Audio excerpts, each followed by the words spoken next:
welcome to the July 8th meeting of the Stow Board of Selectmen. And I'm going to start off as usual with Chairman's comments. And the first thing I'd like to do is welcome our two new members that were elected last week or so. Ellen Sturgis and Megan Birch McMichael. And this is their first regularly scheduled meeting, but welcome aboard. Welcome. The other thing I'd like to do is thank Brian Burke and Don Hawks for their service. Don put in 5.5 years on the Board of Selectmen, and Brian put in 6 years, and he's had a long history of service to the town. Both of them have. And then the other thing is, I'd like to thank Jim for being chair for last year, and hopefully I can do as fine a job as he did. I'm sure you will. Thank you.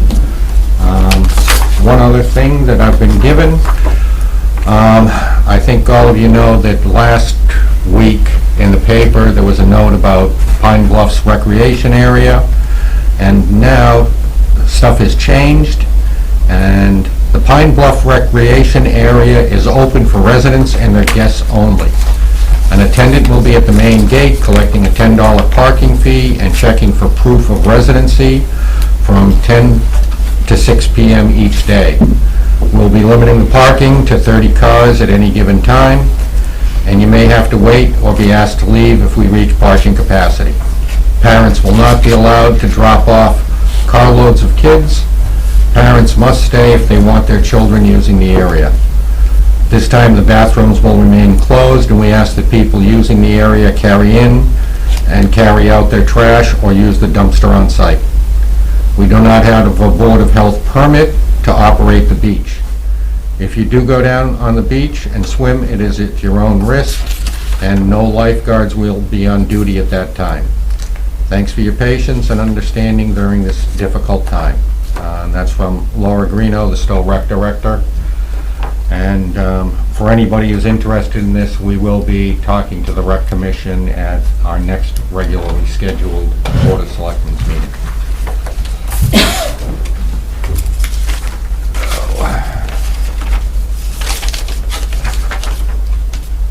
The next item is public input. Does anybody have public input? Linda. I have an input. So, two things I wanted to mention. The legislature passed the law, and the governor signed the law that we are going to have early voting for the September primary the week prior, so there'll be in-person voting done. But we are also going to be mailing ballots. They'll be available, and the Secretary's office is mailing applications to anyone who wants to vote by mail for the primary and the November election. The Secretary's office is sending out the applications to all registered voters. So you'll be getting those in the next couple of weeks. Fill them out, complete them, and mail them back to us, and we'll start mailing the ballots. We expect the ballots for the primary by the end of July. So look for more information on our website. The second item is still the 2020 census is still going on, and you can still be counted. You can still go online and answer those questions. There's, I believe, 10. Bolton leads the state. They have an 86% turnout. Stow is second at 85.6. Wow. I want to catch up to Bolton. Nationwide, Bolton is tied for 135th place, and Stow is tied for 166th place nationwide. Wow. So those are the good reports. Good going, Stow. That's all for me. Is there anybody else that has, I'm muted again for some reason. Is there anybody else that has any public input on something that is not on our agenda? Seeing none, I'll move on.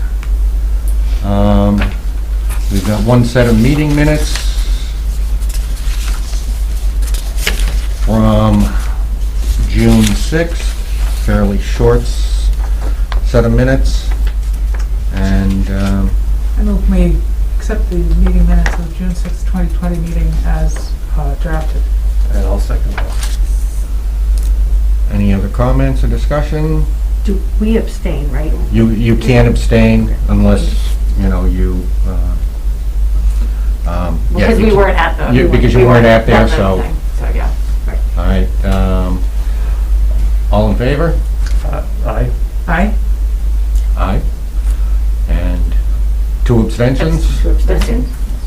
And no nays, so that's good. Thank you, Maureen. Correspondence. Does anybody have anything that they want to discuss or consider putting onto an agenda for the future? I know there's some correspondence in there relating to Pine Bluffs. We're going to be discussing that next week. And one of the things that I was planning on asking Maureen to do is for our agenda for next week, put on to get a certificate of congratulations for the person that's getting the post road cane. So are there any other things that you think we need to discuss? Nope. All right. So we're down to the renewal of the ban. Bill, my friend. Yes, so I want to introduce first our new treasurer collector, Brad Brightman. And this is his first official act as treasurer collector. And essentially, this is a ban note. If you recall, in 2017, we borrowed the first of 2 borrowings on the Lower Village project. It was $492,000. There was a required pay down of $72,000. So this band renewal with a maturity next year on the 10th is for $420. It's the $492 minus the required pre-pay down of $72. It's for a year, and it's 0.95%, less than 1% interest, and Brad will come up and let you know what you've got to sign. Okay, first of all, I'd like to give you all a copy of what you're going to be signing. This is prepared by Hilltop Securities. Thank you. Thank you. Just so you have, Pass now.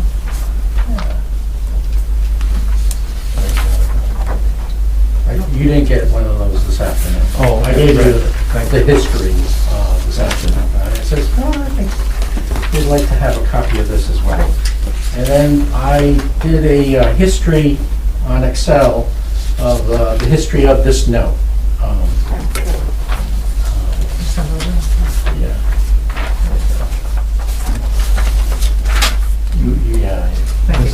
Oh, okay. Yeah, there you go. Everybody gets one. Everybody gets one, yeah. We have enough to share. So that's the history of the note that was first issued December 19th of 2017. And it shows each year the pay downs and the interest rate. So this is the first year of a pay down of $72,000. So the note is being renewed for $420,000. So I just need your signature on this copy and also the town treasurer's record. And then the town clerk will then certify the signature and seal the bonds. Okay? Mr. Chairman, Yes, sir. does anybody on the board need an explanation of what a ban is and how it differs from a regular bond? This is called a bond anticipation note. Right. And It's short-term draw. this is through the State House note program. Sure, I would take By the I would state. take a quick explanation, sorry. Who wants to give you Oh. You're gonna get it. This is renewable every year. So my understanding Uh-huh. is that when you vote to bond something, the general laws allow you a little bit of flexibility in, so you're not stuck in whatever the interest rate just happens to be at that time. Oh, gotcha. For 20 years. Okay. You've got a little bit of flexibility to watch the market, and you can fund, but you don't have to hold up your project. Mhm. You can fund it through what are called bond anticipation notes, Okay. a cousin of revenue anticipation notes, so you don't have to wait for the biannual influx of tax revenue you can Gotcha. borrow. Generally, you have to pay interest on them at some rate, the occasional pay down, which we're seeing here, Mm-hmm. and you've got up to something like 3 years to lock in the bond rate. Well, well, this you can keep going now during the Municipal Modernization Act Oh, has changed it to 10 years. Oh. So for the life of a band, it can go for 10 years, but you have to stop paying it down usually within 2 years Okay. from the inception. So, so yeah, you need to stop paying this down Right. every year, and then if you keep paying the 72 off, you'll make the 10 years easy. I And think is there it'll be any done in reason, there. is there any reason well, I guess my question is, what's the step, if we decided we wanted to move out of a ban, like if we wanted to bond it, but we wouldn't do this for a 10-year thing, for a bigger amount? Generally speaking, the purpose of bans originally was during a project that extended So for that's- several years. Right. This was short-term temporary borrowing, and then the permanent bond That's would what I- come at the conclusion of the project. Okay. Right. That was the functional relationship between the two. It's been somewhat masked now by legislature extending bans now out for as long as you can borrow Gotcha. for a short. So in this case, because it's only 492,000, Right. you can Right. ban it out until you've paid it off. Exactly, because it's also cheaper. Yeah. It's an economical way to also borrow money as well. Okay. You don't have to go through the rating agency and get a pay for that every time, or some of the other closing costs. And to Jim's point, it associated. gives you that flexibility on an annual basis because of the time value of money. Right. so am I right about my fundamental understanding, which is, if sometime during the 10 years, interest rates on bonds hit 0.07, 0.04%, and you say, this is it, let's lock in, Well, you could do that, yeah. you can choose to issue 20-year bonds at that point and lock Right. that in for 20 years. Right. Okay. But I mean, And the you're term looking is- at such small amount. Right. If you were looking at millions, yeah, you want to do short-term until you come to a point where you're going to fund the whole thing, and then you issue a general obligation bond. Right. And I And that's think, what we do with the schools. That's And why that might, it's- yeah, the schools, and then do Right. a 30-year at that point. Right, got it. and I think in some cases, what we've done with these two is gather a number of them together and then do one, lump them into one thing. Oh. We've done that. Right. Some, like a town I came from, we did a capital bond, it was a multi-purpose bond. And so it was different projects wrapped up into one. Well, in fact, on the annual town meeting warrant at the end, I don't know which number it is now, but because of our AAA rating, we get a premium. And what we're able to do is take 125,000, which is the case here, for the 2.3 million when we put together several smaller borrowings, and you'll see it there, needs a vote of our legislative body to allow us to take that benefit of 125,000 and reduce the borrowing on each one of those four. That's the premium we get because of our rating. And refinancing is part of what Tom is describing is what we call refinancing. And so at any time during the term of any note, and we have multiple notes at multiple times, you get a debt schedule from me several times a year leading up to the budget. I get the most current one, and our financial advisors our contribution is dealing with our financial advisors, Hilltop in this case, and we refinance, bundle, package, aggregate, trying to flatten the curve out. And if we're unloading debt, as we did with the Hale School, we're able then to predict going forward. And so you have the opportunity frequently to refinance. Cool. And we do that, obviously trying to be more cost-effective and efficient and save money. Love to roll my house into this. I Less than 1%. think I've told you 3 or 4 times you can't do that. Yeah, I know. Now that you've said it publicly, I want to publicly say, you can't do that. Great, okay. So, Other questions on that then? That was great, thank you for explaining that. So I make a motion? Oh. I can make a motion. Actually, you don't need the motion. We don't need a motion? The vote's been taken by the Oh, they already previous took- board oh. to issue it. This is just signing what they've. This is just a Okay. renewal, All right, Yeah. sweet. so. Here, Tom, you want to sign first, because you're... They don't notice.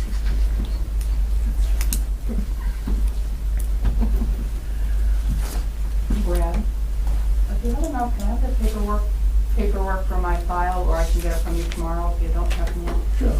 Oh, what I handed out? I, No, it's fine. that's fine. You can take it, yeah. Fine. I wrote my notes down. I've seen it. So that's it, then. Absolutely.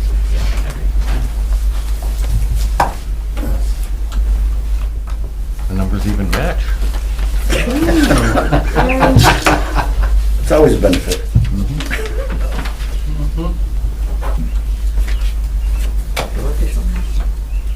With my scroll of a signature. Okay, that one? The town clerk wanted to sign and seal it. I'll do that. I'll Yeah. get it done. Yep. Great. Okay, Thank you, Brad. wonderful, thank you. Thank you, Brad. Nice to Welcome. meet you. Meet you. Good to meet you as well.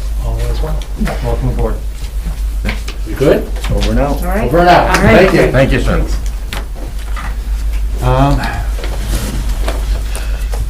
The next item I had scheduled, and probably want to just discuss it a little bit. I scheduled to go into executive session to discuss the contract.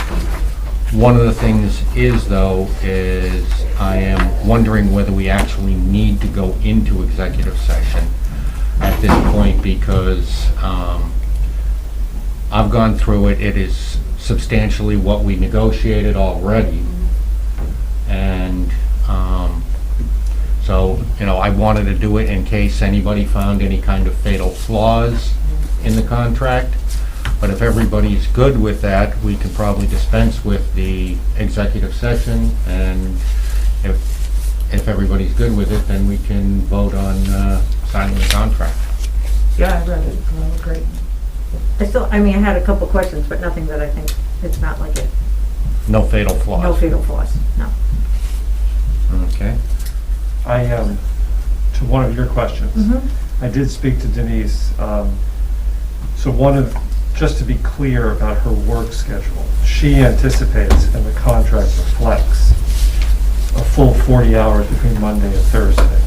And then Friday is going to be this day where perpetually she's planning on taking half of Friday off, and she was quite clear about that in her initial proposal. And she'll be here for the rest of Friday on an as-needed basis. So Friday's going to be a day when she may or may not be here. For the first 6 months, she'll be, Finishing out. actually, I guess 4 months, she'll be finishing up in Groveland, and she does anticipate the same thing happening at 40 hours. I don't know if my other colleagues who've spent time talking to her have the same impression. I don't really doubt we're going to get our time out of her, Great. even with the arrangement on Fridays. Okay. So, One of the things that, when we ended up discussing it to begin with, where there's actually a transition section in the clause where we would expect her to help us out to the same level. We thought it was actually, a good thing for her to be looking at helping transition where she was leaving. And it showed some, what's the word I'm looking for? Professionalism? Professionalism, as well as reciprocity. lots of things. Yep. And it all just seemed good. Yeah. So Yeah. it's, Great. and where she said she was going to do that. So if that's the case, then we can probably go to a motion just to. I have one other question. Sure. I don't know if other people, I was just wondering, actually, it was sort of a question for Bill around cell phones. I know in my nonprofit world, a lot of companies are going to company-issued cell phones for particularly senior staff because of the, basically that 48, or not the 24 hours sort of access we're sort of expecting of certain people. Not that we're really calling them at midnight, but that we might have them, need of them. And I'm just wondering if there's any, I guess I think of particularly fire chief, police chief, are they? Essentially, what we have, for the most part, though we will, on a case-by-case basis, if there's cause to, we can adjust, is that we will reimburse the chiefs and others who have cell phones based on submittals to IT of the use for business of their own, rather than giving a phone. That's the way we handle it, So we reimburse them, so we pay the bill, no. so They submit the bill to us, we Okay. pay those that The part- are work okay. numbers that they use their phone for, rather than Yeah. giving people multiple phones where they have their own and then we've given them one. Basically, they submit proof of use of it and we pay that portion of the bill that relates to the work. Okay. That's how we do it. I mean, it's not something I want to hold the contract up for, but I think it's something we should think about in terms of, in these days when, computers and phones are everything. And, do we really, are we protecting ourselves in the best way possible by having people use private phones and then not really having access to them if they decide to save things on their private phone or that we don't actually know about? It's just, it seems like, at least, what I'm hearing from large nonprofits as well as some companies, that's the direction they're going, issuing laptops, issuing computers, but not for the entire, in this case, certainly not for the entire staff, but for key people. We have no aversion to that. Obviously, there's a killer Sure. cost involved, but I just feel like, Yeah, it suited our need and we've never had a problem, so, without a problem, we're not a big corporation, we have a large number of people, but I don't think there's any principal objection if the town wants to purchase phones. I'd like to just hear if other towns are going that direction as well. Maybe it's not at the town level yet, it's just. I have a procedural question then. So, let's say we thought, okay, we're gonna go for a year with the current terms of this contract, and then we thought, well, it'd be great to do this, make this change to that contract. How difficult is it? Can you amend a contract and just? Sure. Right. You can have it looks like a one-page amendment. Got it. Yeah. And we And- obviously have to vote on it. Yeah. And at that point, we'd probably be negotiating with With Denise. Denise, and she would be setting it up to begin with, Right. Right. so. If you were doing it here, and if you were persuaded that was a more efficient and cost-effective, or, because I've not seen proof either way, net. No. I know we've done this for years, we've had no issue with it, we know what we're paying for when we get the bills, but if you want to phone somebody, and that's what you decide to do, I would do it for whoever you identify as being the level to get that. You do it for everybody if you're doing it for one. I think it's definitely something worth looking into. Yeah. I'm not, and Ellen and I talked about this offline, I'm not convinced it's good or bad. I think there's pushes and pulls to it. The bad side is public records. So you want to have access to everyone's texts if they're sending out business texts, whether it's on a personal phone or not. I know my old employer got around that. I used my personal phone, but my work email account was on my personal phone, just like my selectmen's account is on my personal phone. The plus is, obvious. You minimize, you know the cost. The big minus, and I don't want to get into another topic, is it's another piece of town-owned equipment that can be misused, as we know from recent, that, can all of a sudden wind up in some nefarious or illegal, just like a car, just like a phone. And so I don't know what the trend is. How about if you lose your phone and you've got access, all the saved town stuff on access it. to your password to your town email that has confidential information in it? Yeah, I would hope there's security measures. I'd want to study it. I think it's a good thing to look at, but I'm not going to assume that it's good or bad, because I've seen it done both ways. Ron can price up, Yeah. at least you can get prices. I wouldn't even, I don't even- anything. oh, I'm sorry, Megan. go Sorry, ahead. no, I was just gonna say, I don't even know how I look at my cell phone bill, and I don't know how, like, 10, 15 years ago, you could price out per where people call to, but, how hard is it,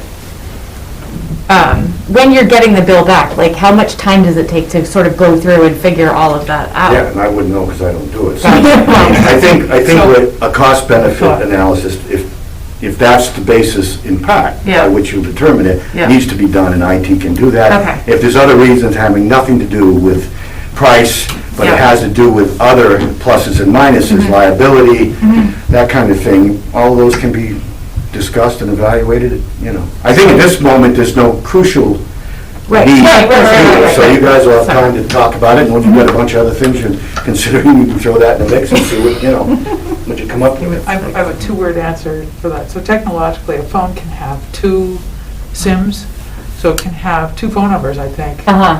And theoretically, so it could be a work phone number and a personal phone Oh. number. And so the bill would probably reflect that, and it would say, your, Oh, interesting. so, boom, boom. Huh. I suspect, now I have no proof of that, but I have had a phone that had a slot for 2 SIMs, so. Interesting. Learned something new. All right. I'm ready to make a motion. Yep. I move that the selectmen approve and sign the contract for the new town administrator, Denise Demkowski. Second. Further discussion? I'm glad this is all over with. All right, all in favor? Aye. All opposed? Okay. Unanimous. Bill, will you let her know? I'll call her too. I'll let her know. We can both let her know. So, because we gotta get the original signed by. There's no sense both of us doing, you can give her a call. The next item is a discussion of the CARES grant information with Fire Chief Joe Landry. He sent out a bunch of stuff for us to take a look at. And Ellen, thank you for suggesting we look into this stuff, because I probably didn't know nearly enough about it. So it was a good thing to come up with, especially where we didn't know much about it. So, let's see, Stow Fire Department's on there, Chief Landry. Are you, there he is. I think you're on mute still, Chief. Yeah. There you go.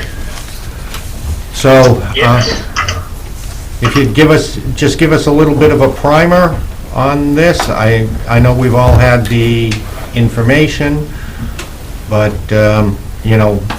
it was an education to me when I ended up talking to you, because there are lots of ins and outs for this, and you've already trained up most of the staff here so that they know what they're looking at and what's reimbursable and what's not, so.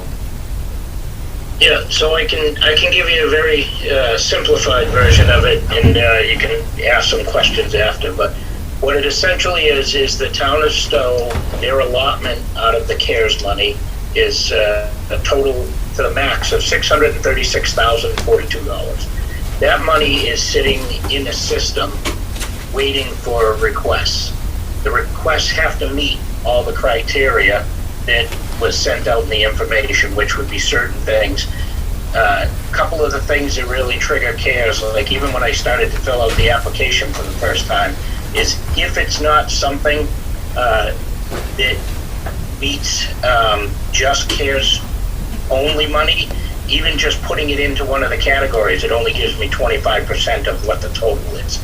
So what that's doing is that's proving what was initially put out when CARES was talked about, that it will fund some things whole, but it will only fund things that you can't get other federal funds for.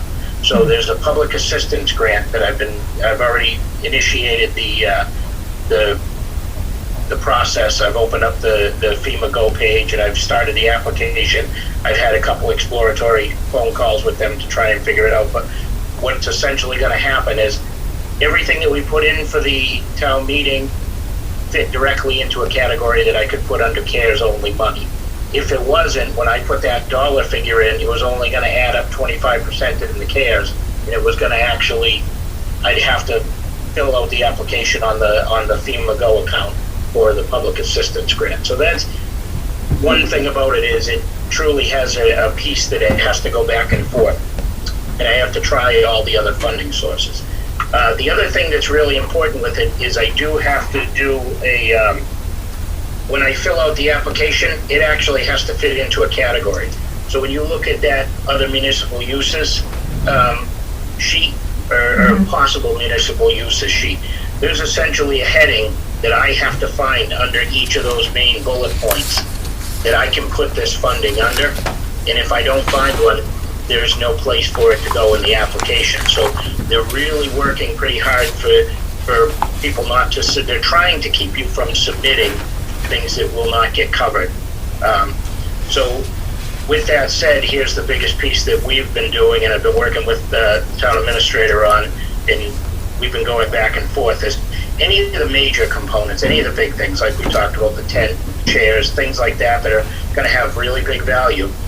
What we've been trying to do is submit them through an informal request through the Department of Revenue and see if it's something that they recognize as a valid CARES request.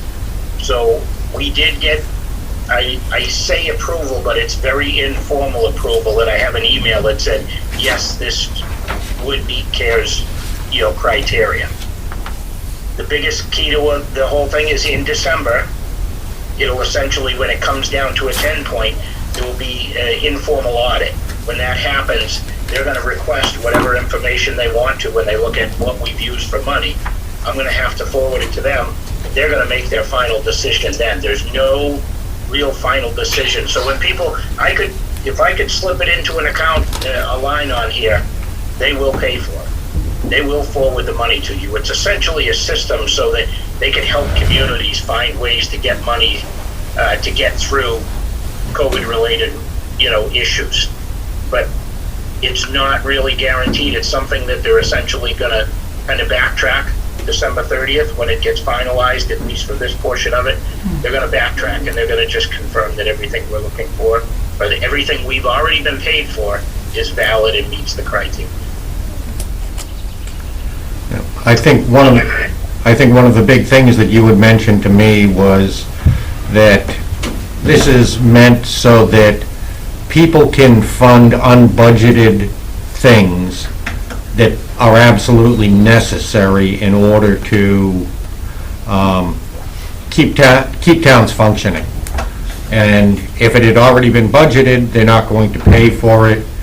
However, if it's an unbudgeted item, like the tents that we need to be able to have outdoor seating for town meeting, they'll front the money to us. However, if at some point in the future they determined that it really wasn't CARES related, we just wanted to have an outside party, that they could ask for their money back. So we just need to be careful with it. Yeah, and I had opportunities like that fulfilled sanitation, the porta potties. There's a category under sanitation. There is categories under IT, stepped up IT related issues.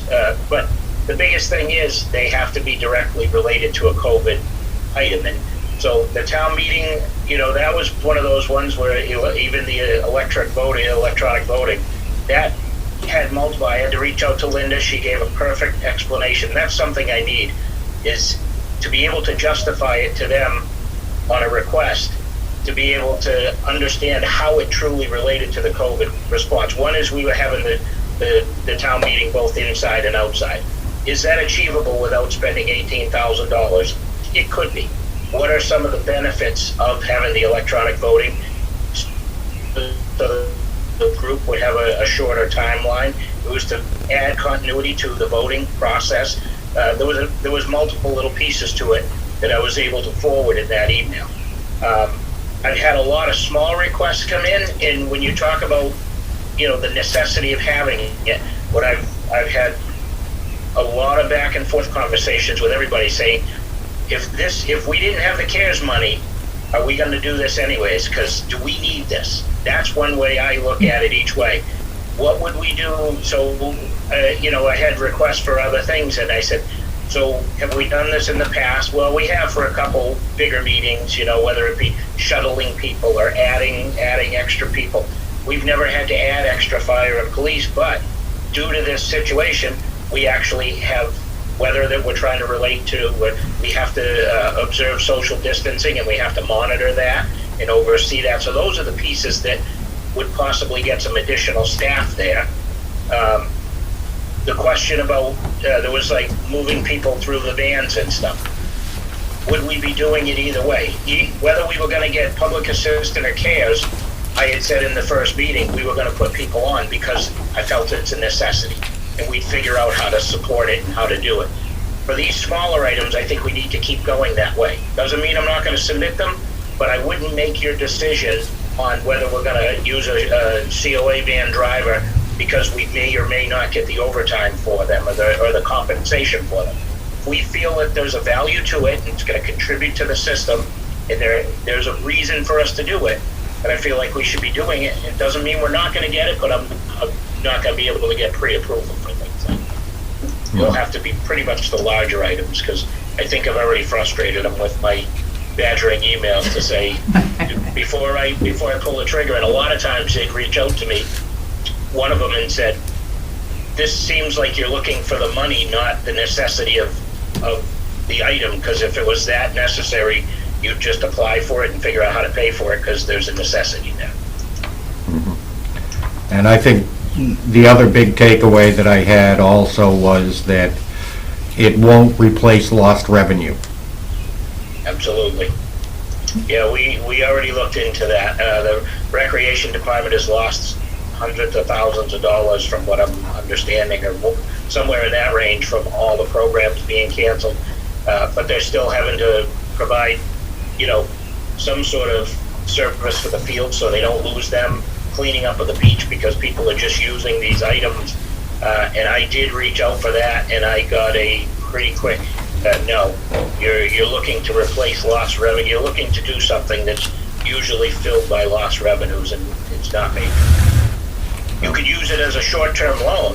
If I put that in as one of the short-term loan items, they'd give you money towards it, but you'd have to take a vote at the next meeting or at a town meeting to try and, because December 30th, you're going to have to find a way to give that money back. Does anybody else have? Ellen? So, and Chief's still in. Yep. I guess I'm wondering around, personnel costs seem to be particularly squiffy. And I was particularly wondering, like before the election, because we put so much more emphasis on the mail-in voting as opposed to in-person voting, I actually don't know what the change. I know that the staff was working a lot more hours because just the processing of all that, the absentee votes. And I'm just wondering, is that the kind of thing that, I mean, clearly we had to do it. And I actually don't know if we pay overtime, to tell you the truth, but I'm just wondering if that's the kind of thing we would take the chance at least of submitting to see what they say. And then I went from that to, with the rec department, hiring someone to monitor the beach, which it's not a lifeguard, it's a monitor that we didn't usually have, because we're having to limit the use of the fields and, closing off the parking lot. So I'm wondering if that money would be potentially reimbursable. From what I got from that thing, the reason they're not being able to do that is because it's revenue generated compensation. Their normal staffing at the beach is due to revenues, and we can't replace the lost revenue. I understand there's a different title to it, but we weren't even asking for lifeguards. We were looking for somebody to just clean it up and some money to replace that. They said you would be easily get a short-term loan that you could pay back, but they will not be compensating. And any of the physical compensation, for the most part, has to come through the public assistance, and that has to do with life safety. So even with the fire and police, So at least the police, that's their normal situation at the town meeting. But for the firefighters, unless I'm going to use them to assist with the police on enforcing the social distancing, we can't even get all the time that they'd be there as a standby for, say, the weather, which has required us to do an outside thing. I could only get the compensation for their hours and if they responded to a person that had flu-like symptoms. So that's how strict some of the numbers are on it. Like I said, we can put in anything, and we will be applying. I have no problem putting things in on a regular basis to them, but especially on the CARES, the public assistance, we essentially know whether they're going to do it or not. We have sit-down meetings, we have exploratory meetings. The CARES, they just dropped this here, and it's essentially even the documents that Bill Wrigley signed the other day essentially say that you're following all the rules, and it will be evaluated at the end of whether you're required to understand the rules, follow all the rules, and whatever it doesn't meet is going to be returned to the state government. They reimburse the feds. Jim? Hi, Joe, it's Jim. Hey, Joe. I just want to follow up on that for a second. So if I'm DOR and you submit for reimbursement overtime for public safety, my initial reaction is going to be, well, how do I know you weren't going to incur this overtime anyway? But it's possible that they have some kind of template percentage, like maybe 15%. And if you submit reimbursement, informally, and if you submit reimbursement for overtime up to that amount or lower, that they'll presume that it's okay. It might be worth asking them if they have anything like that. I will, once again, anything to do with the public safety and the forced labor and the overtime, CARES is only doing whatever public assistance grant will not. That any of that has to go a whole nother avenue. That goes to the PA grant. So in that category, even in the application, I've got the application in front of me, anything to do with that, when it comes down to it at the final, as soon as I plug in the number, at the bottom of the CARES application, it's only going to give you the additional 25%. So I'm going to put, say it's $5,000. So better example, Joe, might have been the town clerk's office, and just ask them if there's some presumed percentage of Linda and Deb's overtime that they would be willing to assume was somehow COVID related, even though it's all kind of fungible. Okay. Administrative agencies do stuff like that. They come up with little informal workarounds, and they don't tell you about it unless you actually ask them. Okay, I will put a request in. Hi, Joe, it's Megan. I had a quick question.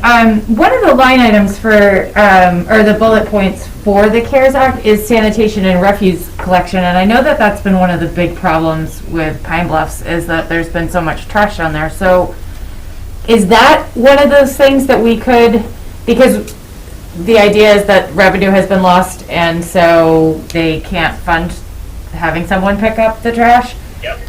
But is that something that they can look into?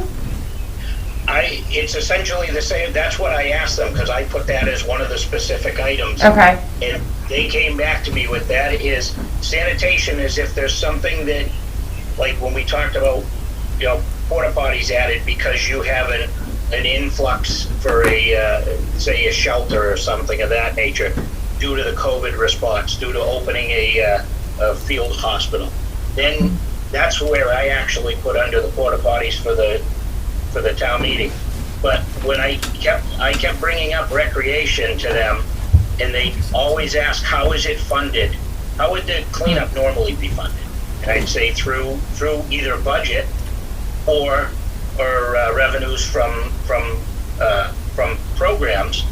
And the programs are gone, because the first question is the town financially strapped where their budget has been removed or taken away? And that's I'm not getting I don't have that as a yes right now. Gotcha. It's essentially a lost revenue. We're trying to replace lost revenues that are utilized for something.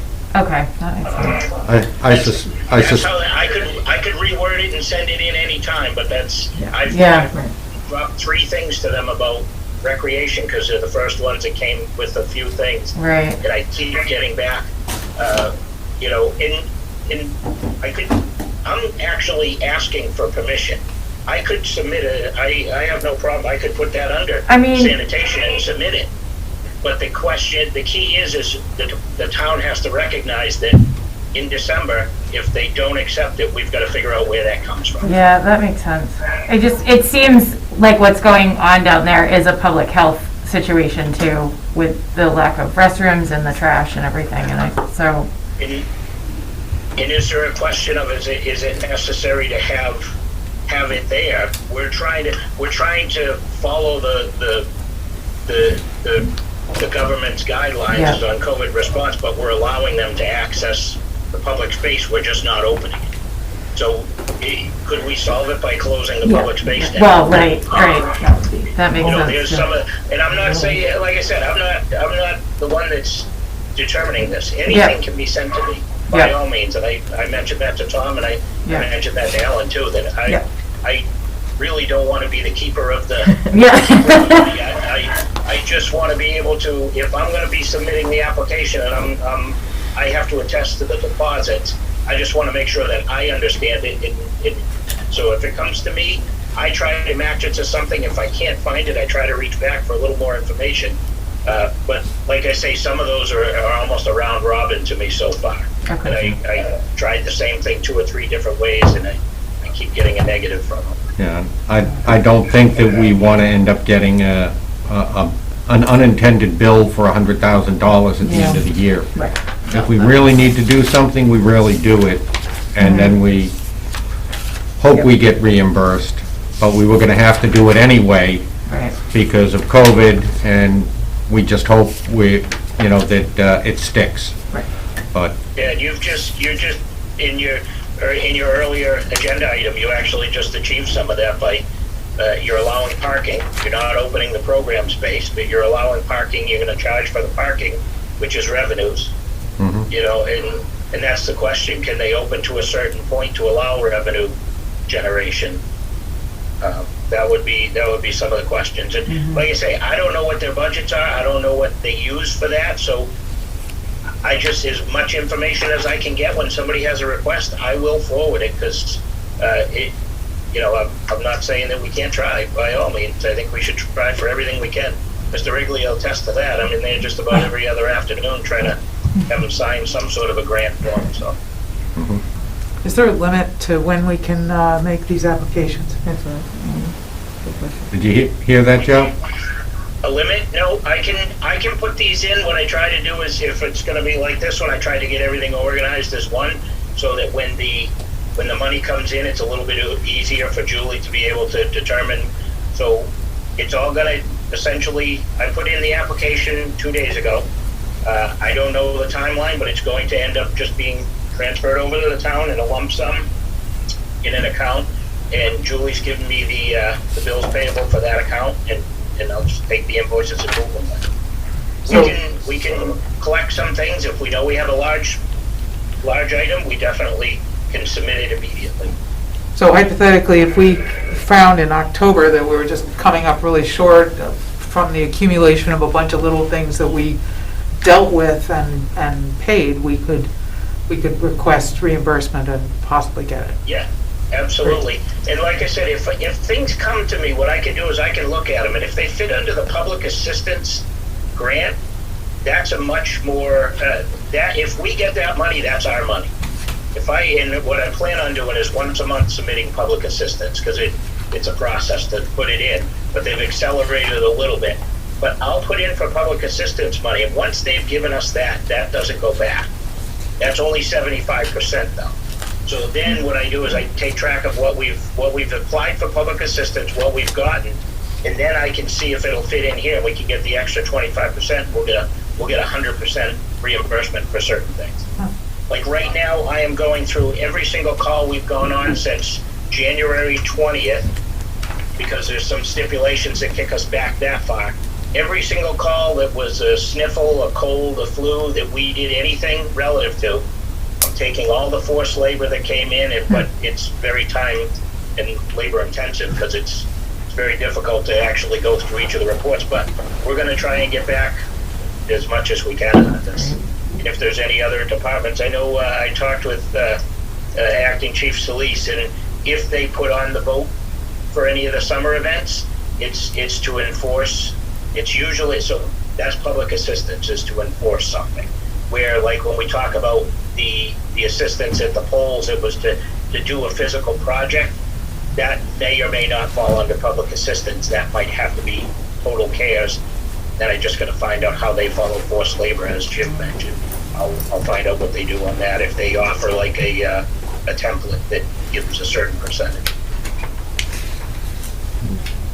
Anything else? Can I just, Joe, just to clarify, when you say public assistance, and I'm looking at the documents, is that the FEMA money, or is that something else?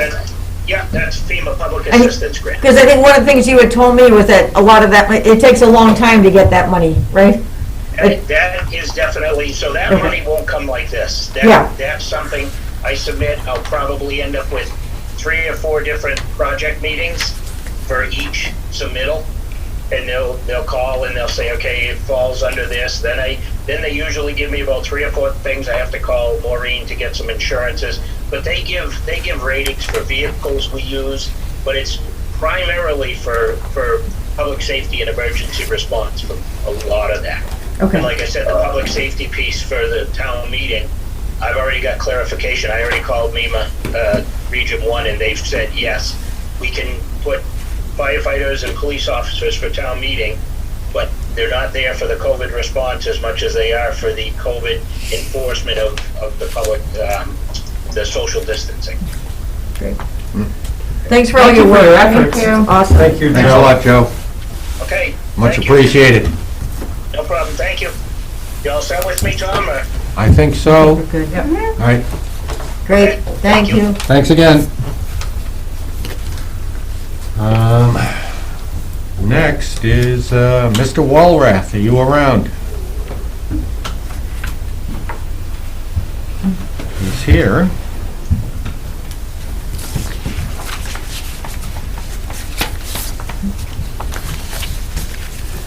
Hello, Dave. Oh, can you hear me? Yes. We can hear you, Dave. Great. Sorry, I was having some speaker issues. So I have 2 things. Basically, everything in the document I sent you, but the second thing is the first thing in that document that we need to discuss, which is the weather on Saturday. Everything else is, I think, kind of secondary at this point. So there's 2 questions. One is, do the selectmen as a committee think that we should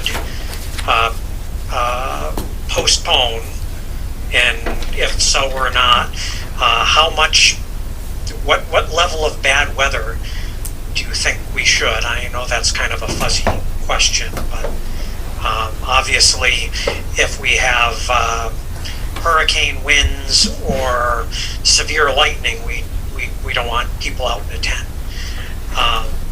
And if it's just misty rain, we'd go forward, but somewhere there's a line in there. And then the second question is if we don't have a resolution, when would be the best, or when would be a reasonable day and time to sort of do a cutoff that I need to make a drop dead decision? Is it tomorrow midday, tomorrow night, or Wednesday or Friday midday are probably the choices. After that, we get into problems with lots of people needing to rearrange schedules Saturday. So anyways, I'll toss the weather question over to you, Tom, and see what your colleagues there think. Well, I will take input from other folks at this point, Jim. So I have a weather app, which we all do. I'm currently looking at 80% chance of rain on Saturday. No point in the day does it go below 50%. Total rain of 0.58 inches, which is actually a fair amount, not a hurricane, but a fair amount. A light rain day is like 0.02. And some indication of thunder, a little lightning bolt in the cloud. I'll just throw that out. One thing, if you guys don't mind, there are a couple things. One is, my understanding is that the tents are going up tomorrow regardless. Is that true, Dave? Yes. So the tents are going to be up, and whether or not they're used on Saturday, they will plan on leaving them up until next weekend, all right? So I think one of the things is that probably gives us a little bit more latitude on when to call it off. The second thing is that Steve Nadeau, our highway superintendent, has provided access to the weather prediction app that he uses for snowstorms and things like that. And he said that it's very, very accurate. On Friday, we will be able to have an hour by hour what they're expecting for Saturday. One of the things, and I thought about it today because I was actually painting, then I stopped because the weather looked like it was going to rain on me, and then it never materialized till tonight. The weather what he has sent me so far, which is a slightly longer term forecast, it shows severe thunderstorms later in the day. So the thing is, and I think that generally during the summer, the worst weather tends to come in the late afternoons, kind of the way it did. We had thunder just on our way in here. So I would say, based on that, I think we probably have a little latitude. I didn't know if you guys knew about either of those two things. No, I didn't know about the tents, but Yeah. that's, Well, I think, my concern is that this time of year, the weathermen generally, and the apps too, so just presume if it's humid, it's gonna be thunderstorms, or there's a chance of, so it feels like, but hearing that Steve has a better, the higher accuracy, if he thinks by Friday morning we'd have a pretty good feel, I know it's not ideal, but I would rather wait as close as we can, because next week could be exactly the same thing, and then what do we do? then you're gonna have to have it in. Right. Well, I think I was looking at the weather, and I think the longer term forecast actually shows 40 or 50% for a week from Saturday. Right. Okay. So we could be in exactly the same boat. See, mine shows the Saturday after heading to be clear, so. Yeah, that's what I saw earlier. So maybe the best we can do is agree on when to make the call, but also what kind of conditions result in calling it off. And I would suggest, whether it's Friday morning, Thursday night, I don't care, if we can go to Friday morning, is that good enough for people? I think Deb has a comment on that, which I know what it is. Yes, Deb.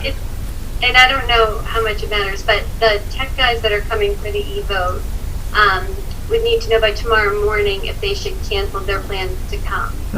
It's $2,000 to pay for their trip here. So that's when their drop deadline is tomorrow morning. Oh, that's rough. But I don't, So if we gave them later notice, it would cost us $2,000, essentially? Potentially, yeah. I could talk to them about what it would be. They are planning, they do have the following weekend available as well. Can you see if they can give us 24 hours, Deb? Yeah, I guess it would just be whatever cost they're going to incur. So so probably their hotel rooms and things like that, which they might not be able to cancel because they have to stay. They're coming Friday morning because That's Friday true. they're helping me set up. They're training us. They're starting making sure everything works Right. Gotcha. before Saturday. Yeah. So they're here all day Friday and all day Saturday. Which is why they need to know tomorrow Right. before they For that. come here.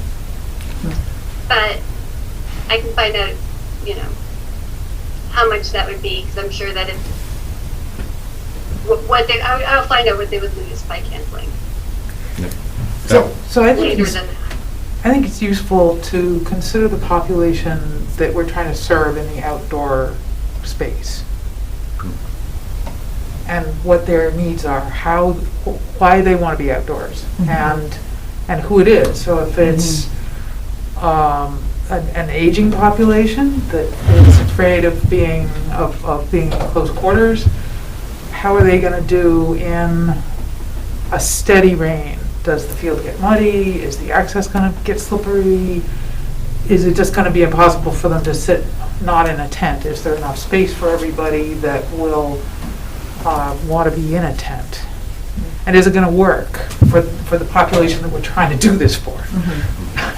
I think you're exactly right. I think, so I'm assuming that the people who are going to sit outside are going to be the people who are most wary about COVID. And I'm thinking that if the prediction is steady rain and wind, the occasional drizzle, even the occasional downpour where people can run inside for 20 minutes and go back, no big deal. But if the prediction is steady rain and wind, then I think it almost defeats the purpose. And it doesn't matter if it's not raining on Saturday morning. If the prediction is for steady rain, they're not going to come. I mean, if they think, okay, it's 8:30 or 8 o'clock and I need to get there and get settled before the meeting starts, and it's not raining but it's supposed to rain, or if it's raining at 8 o'clock and then it doesn't rain later, they're still not going to come. So that's the other thing, is depending on their access to weather reports and stuff, they're going to go with maybe a Boston report or some general, But I do think we're gonna have that problem with anytime we're planning an outdoor Yeah. meeting. Yeah. So, That's right. could be this week, could be next week, Yeah. we can't put off town meeting all summer. No. and, I think it would be very good, tomorrow we can get what they're thinking of from the weather app that Steve uses. It would probably be much more accurate on Friday. And according to him, it's, it's an hour by hour, what they expect, wind, rain, et cetera, et cetera. Well, I guess, to Jim's earlier question, I think also talking about, it's not only the time, but sort of what are the parameters, and I'd say, given Steve as the guy who sort of has to call fire, snowstorms and all that, if he's part of the decision, I'll feel better, because I think he has and maybe fire chief as well, I don't know, the sort of public sense of what the implications are of, because like even when Jim said, a half an inch of rain, well, that doesn't sound like much, but, for someone who actually pays attention, oh, no, that's actually a lot of rain, So I want people who think about this stuff helping us make the decision, as opposed to, say, me, because, Right. So I think that's part of what we can decide tonight. And maybe we do it too, okay, so the first look is tomorrow at noon, and if the early read by Steve is like, yeah, it's gonna be bad, then we just call it. But if he said it's on the edge, can we then say, we're gonna keep moving forward, not a big announcement, but we're gonna go forward another 24 hours, we have the guys come from the e-voting thing, and then revisit it Friday morning when he's 24 hours out and say, that's, And okay. if it's looking like steady rain, Right. starting at 7:30 in the morning, going through 3 in the afternoon, there's no point. Right. But probably if it looks like that it's gonna be clear, and it could be clear up till 11 o'clock in the morning or noon, Get as much done as get as much possible. done as we can, Right. and then Quick move time. on. And Right. people will self-select, they will Right, not and that's the show up. reality. Yep. They don't, if they They don't want to be self-select on a inside and they don't like the weather. Sunny day. But Okay. Yeah. does that sound reasonable, Dave? Yep, the only thing that I might think of is, I might try to make the call tomorrow night if we think we can. Right now, it's, the forecast is kind of, it's hard to tell. It seems to be changing twice a day. Right. Mm-hmm. If we can, we'd go to Friday morning, but again, I'm going to try to make it as early as I can if it looks like it's going to be bad. The one thing that does look good, right now the winds are as high as I've seen them in any forecast, and they have it at 12 miles an hour, which is a nice breeze, but not anything that I'd worry about. It's really how much rain and how much lightning, or should we expect Oh, lightning? and I would say if there are thunderstorms, we're done. Right. Yeah. You know, if, you know, and the thing is, that's where I think the weather forecast will tell us. Because if they're not predicting thunderstorms and they're till late afternoon, we're probably okay. And I suppose to Deb's point, if we put it off till tomorrow night, we're probably still on the hook for something for the clicker folks. Yeah. So what's I suppose my thought would be, why not wait till noon or so on Friday to call it? Because we'll Try have, for that then. we'll have the Because it's already- best weather forecast Right. at that point. Or even earlier on Friday, I mean, if we're thinking 24 hours before the meeting's supposed to start. And, I mean, I think if Steve feels, to me, I'm really leaning towards Steve's understanding of his system and how accurate it is. So the second weather issue that just struck me is we've been planning on the 18th as the rain date. We've publicized it, which adds a little bit of gravity to the question. Another conceivable option is right now Sunday is actually looking much better as a day. Does anyone have any thoughts about that? Sunday the 12th? Sunday the 12th. Oh, I will I'm all not. for it. You won't. No? I won't be here. You'll be gone. She's gone. I'm leaving right after. So that What did you that say, Jim? sounds like it's not popular. I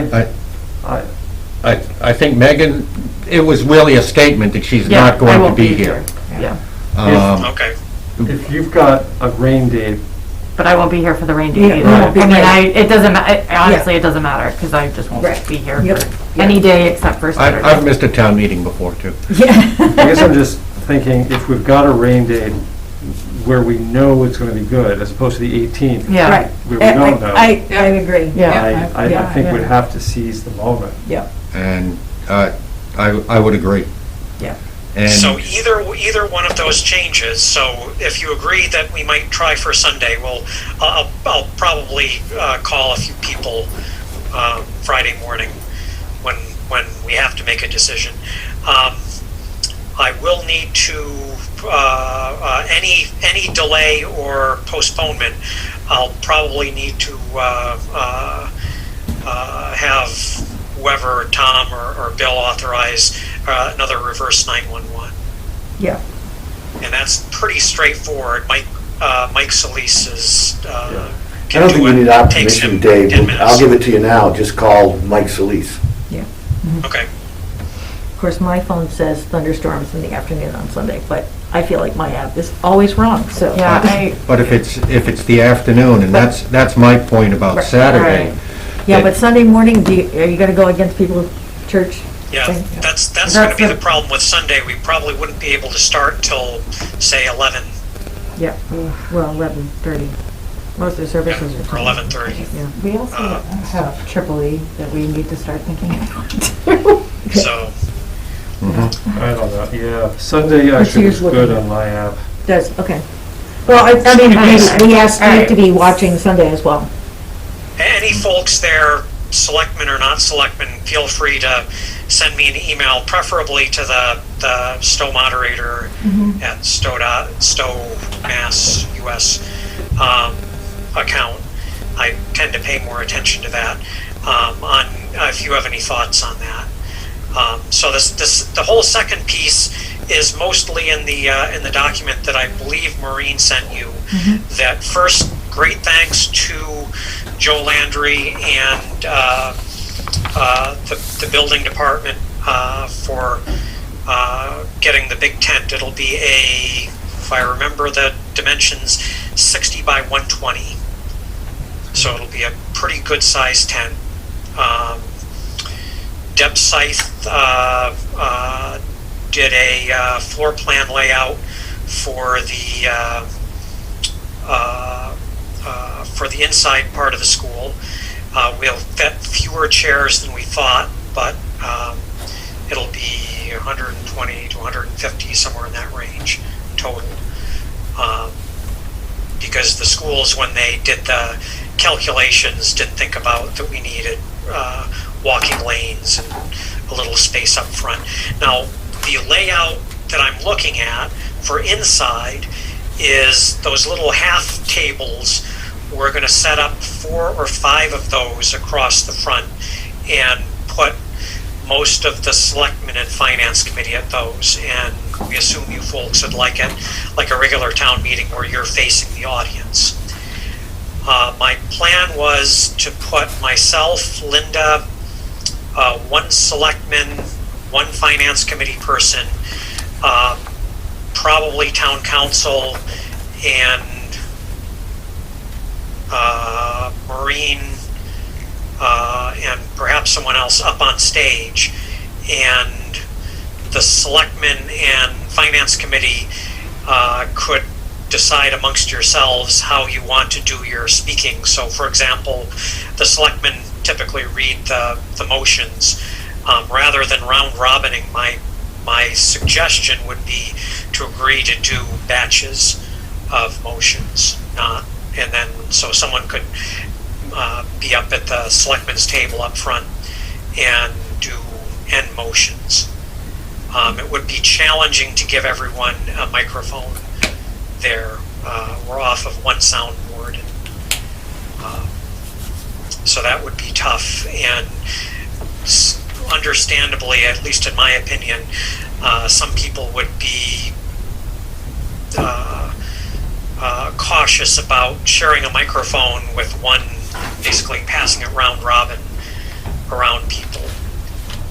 So if the selectmen have any thoughts on that. The other thing that I'll add before you discuss it is we'll make arrangements if anyone doesn't feel comfortable being inside, to have a space outside for any town officials or anyone else. In fact, my personal druthers would be to be outside, but I'm gonna let Laura Spear be the moderator outside. Okay. Ellen? So, anyways, any thoughts on the layout of town officials? So, I have a couple, hi Dave, it's Ellen. A couple questions. One is, I lost you on how many chairs are set up total? We'll have 100 and, I forget now, between 120 and 150 inside. And we'll have several hundred available outside. The tent is 60 by 120, so the number of people that would fit in the outside tent isn't anywhere close to the number of chairs that we'll have. So are they being set up outside, or are they just going to be available and people can grab them? At this point, they'll be available. Okay. I'll speak for myself. I'm going to be outside. I'm absolutely uncomfortable being inside. And I'm concerned, what happens if a majority of the people want to be outside? Do we still have everything focused, basically the bulk of things happening on the inside? To be honest, it doesn't really matter where people are because we aren't doing a video presentation. Right. And where are the presenters? I happened to be talking to chairs of two of the committees that have items, and they don't know exactly what they're supposed to be doing in terms of presenting. They'll be at a microphone. The presentations that we have printed, they'll be able to point people to those presentations, and people will have the paper copies of the presentations in front of them. Okay. So you don't care if they're inside or outside? No. Okay. No. Realistically, even if I did care, you have to make that accommodation. Good point. That's all. So we will have a moderator and an assistant moderator outside. There'll be myself and potentially an assistant moderator inside. And we have a couple of the 10 by 10 pop-up tents that we can put officials in separate from the big tent. I'm going to encourage people, if you have pop-up tent, those pop-up awnings, I should say, you're welcome to bring them. With the electronic clickers, it will be slightly challenging if people want to set up maybe at the outer fencing outside. We'll have to check when we're doing it what the range is. It's several hundred feet, but I don't know if it outside in the rain if it would reach the back fence. But the benefit of the electronic clickers is that I won't really matter that much if the moderator can't see everyone's hands or cards or anything. People will have to still get in line, and we'll have them marked out at 6-foot intervals to go to a microphone to speak. We'll have 1 or 2 boom mics. We will not have people, or we will strongly request that people not be touching the microphones. But the boom mics, you can stand 3 or 4 feet away and still be heard perfectly well. The reason that we're not doing the boom mics on carried around like they've done at a couple town meetings is between everyone in their electronic devices and the electronic voting. Stow TV does not feel comfortable doing any wireless mics. In fact, I probably won't have a wireless mic at a town meeting because Jonathan isn't comfortable that he'll be able to reliably keep them working. And I will give a shout out at town meeting too. Have to thank Deb Scythe, who in a fit of boredom, I think while she was home with a thrown out back, went and did all the bids and contract work for the e-voting system. And of course Joe Landry for doing a lot of the work and getting the FEMA pre-approval. So, and Bill, of course, for looking over the contract or the RFP responses. So I think that's all I had. Yeah, just one thing, Dave. I'm just going to take a quick poll here, but I believe that Ellen and Megan would like to sit outside. Yeah. Courtney? I can be flexible. Jim? Okay. And the 3 of us will be flexible. I suppose if you're running the stuff from the inside, I'll probably sit inside.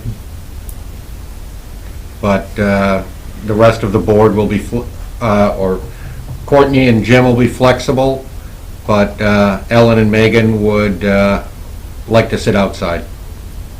Okay, so we will look. I think MRC has a couple of the pop-up awnings, and I believe Stow Rec has a couple, 1 or 2.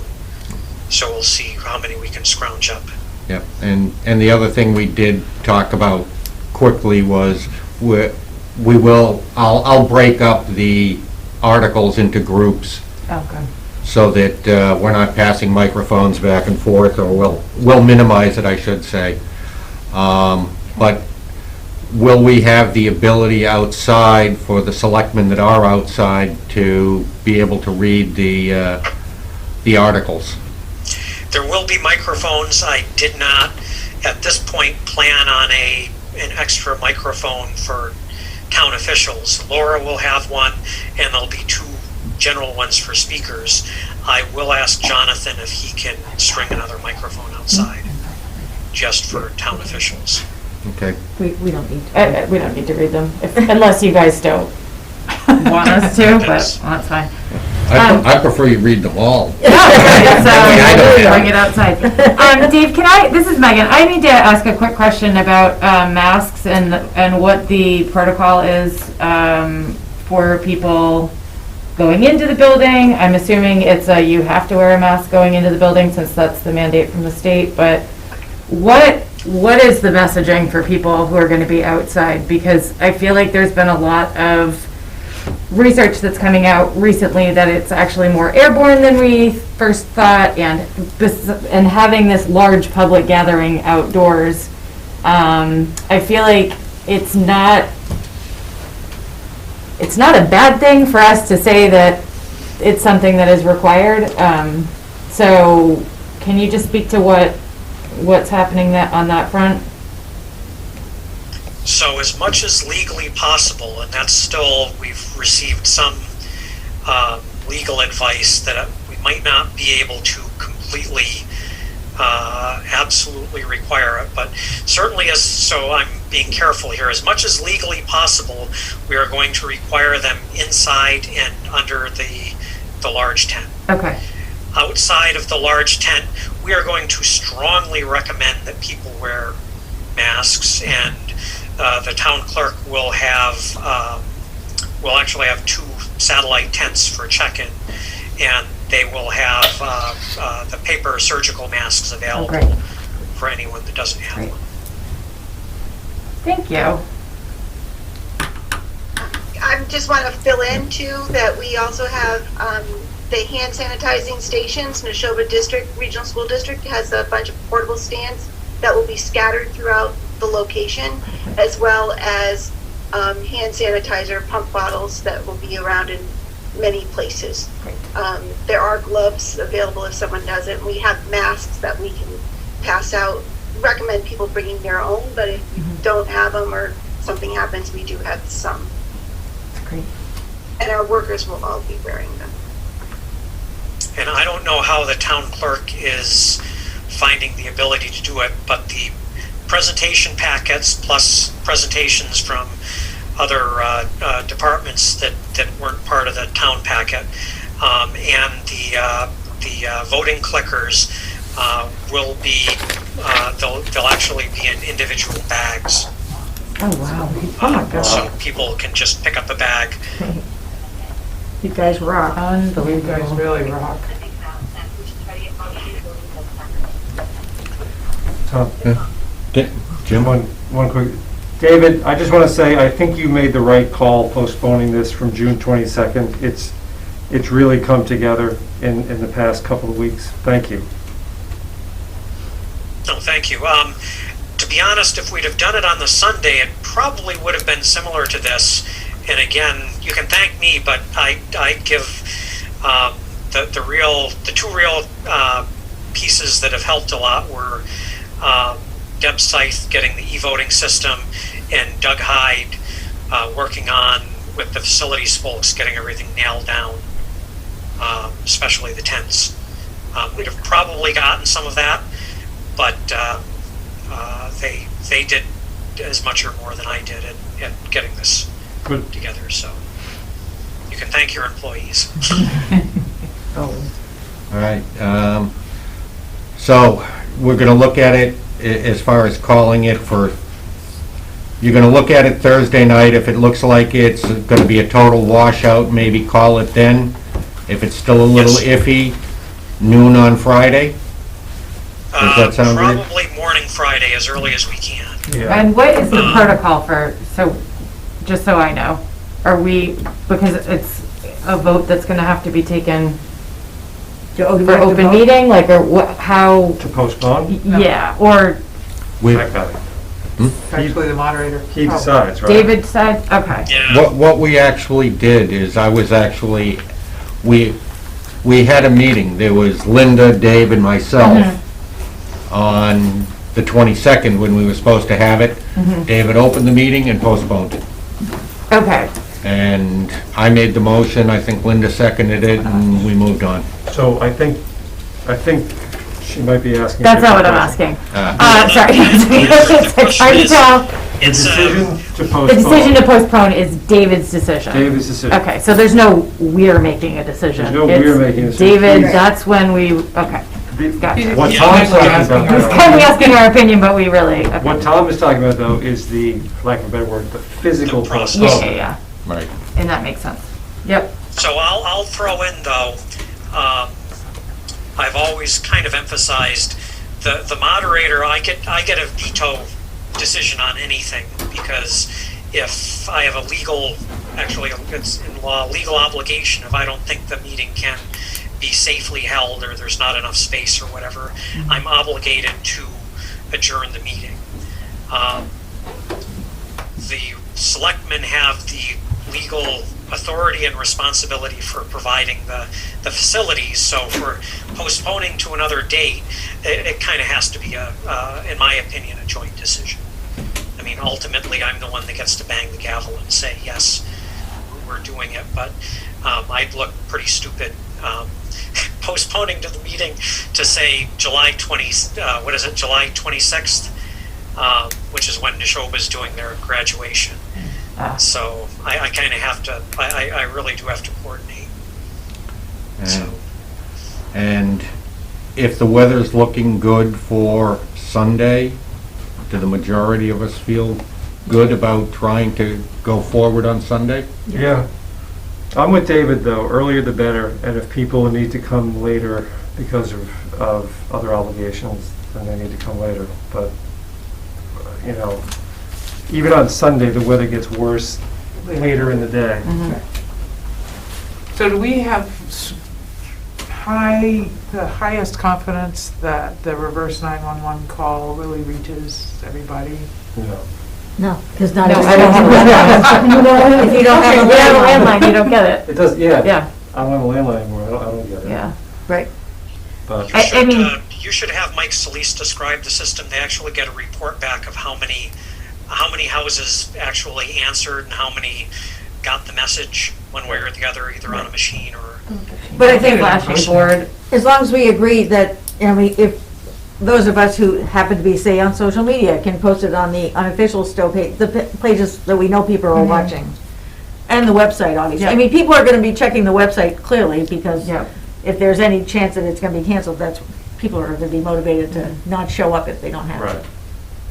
It's just it's a funny time. There's a week when the paper's on vacation. Right. You know, we sort of get a little. Yeah. I would think if the weather's iffy, everyone's gonna check the town website. Yeah. Sure they go.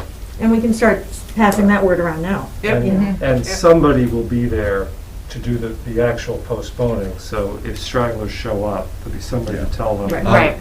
It's tomorrow. I'll plan on being up there at 8:30 Saturday morning regardless, Dave. Yeah. So Yeah, I if we have to probably will post. also. Yeah. I suppose one of the things is, and it's not necessarily something I want to do,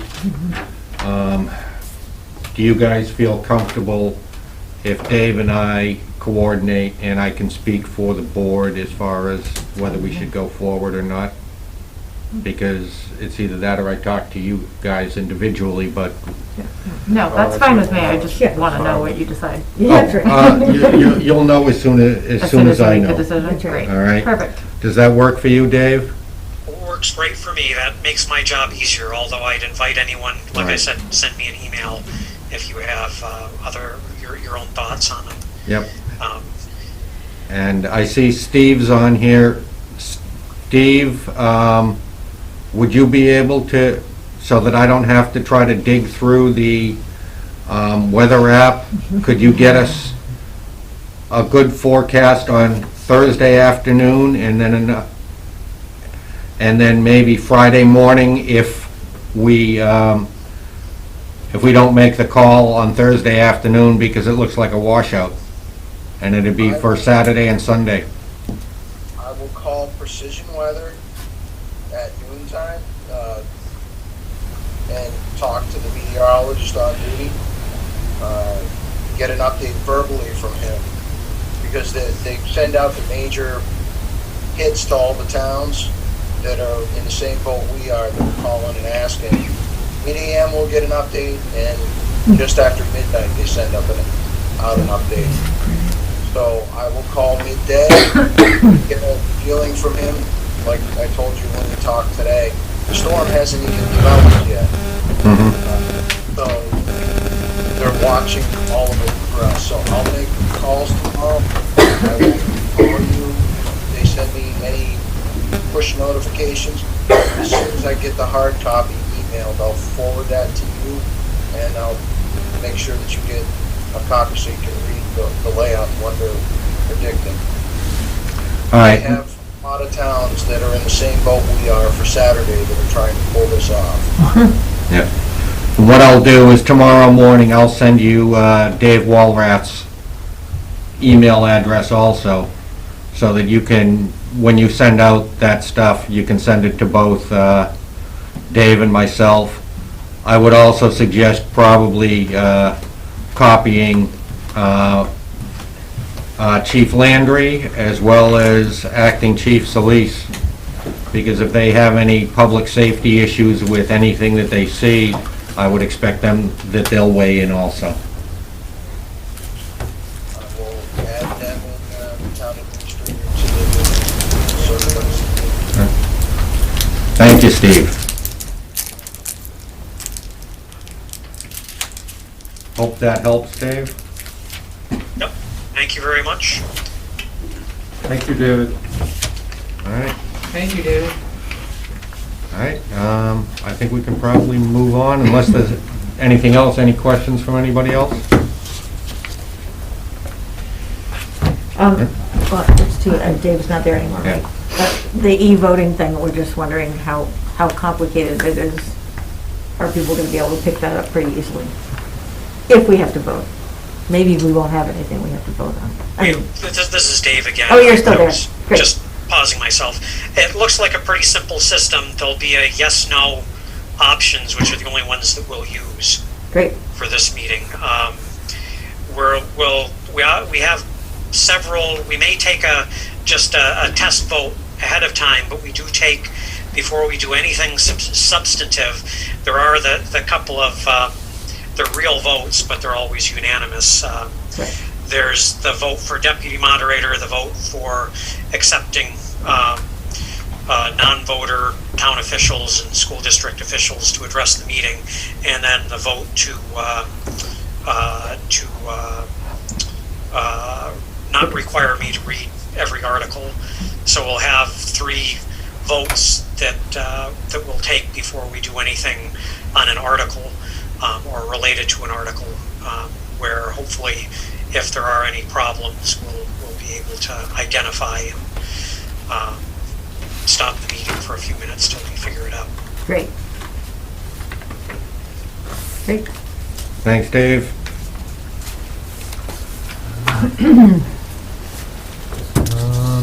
All right, so what I'll do is I'll put together the list of articles that we'll have each of us read. And if we need to modify it, we'll be meeting first thing before the meeting anyway. So we can punt on it at that point if we need to. Great. Okay. Last stuff. One of the things I was going to say is, I think Bill could probably go if we're just going to discuss the articles. If I did nobody send has the them. board the current budget and with an explanation as to the few changes that were made in it since the 3 months ago when I first presented it. And so you have a copy of that.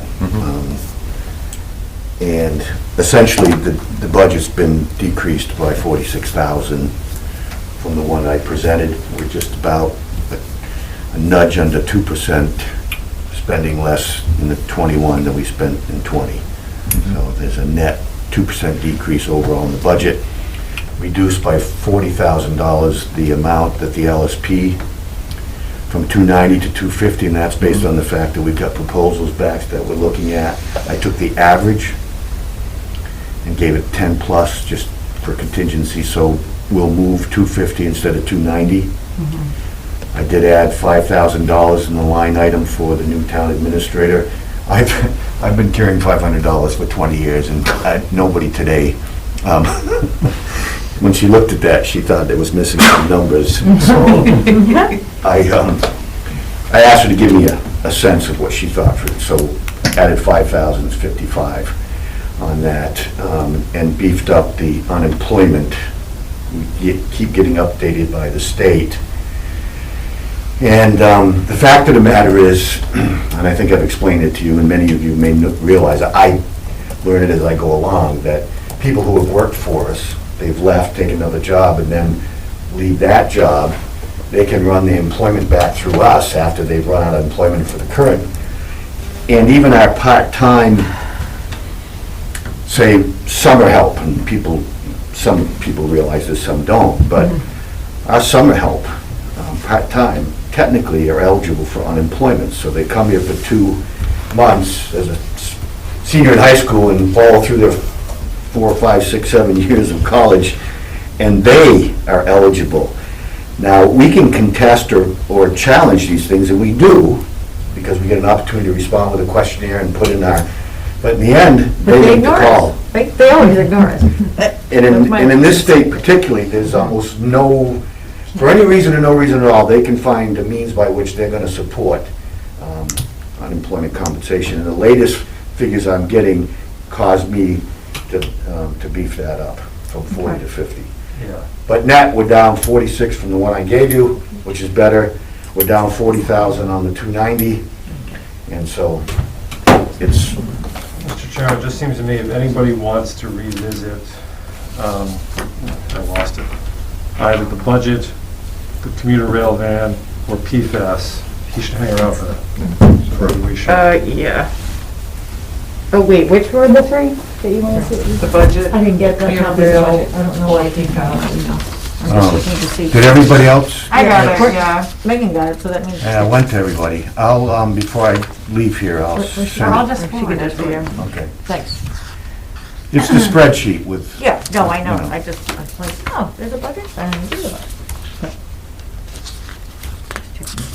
But those are the only changes, the one I just explained to you, from what budget was presented back in March originally. Are you Easter just with no? No, Oh, no it went period. to Ellen's Gmail account. Oh, wait, I don't Oh. use that anymore. I'll send it to you. Okay, that's fine.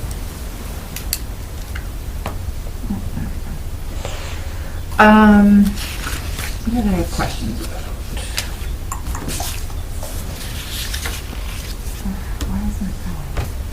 Don't worry about it. All right, we'll get it later.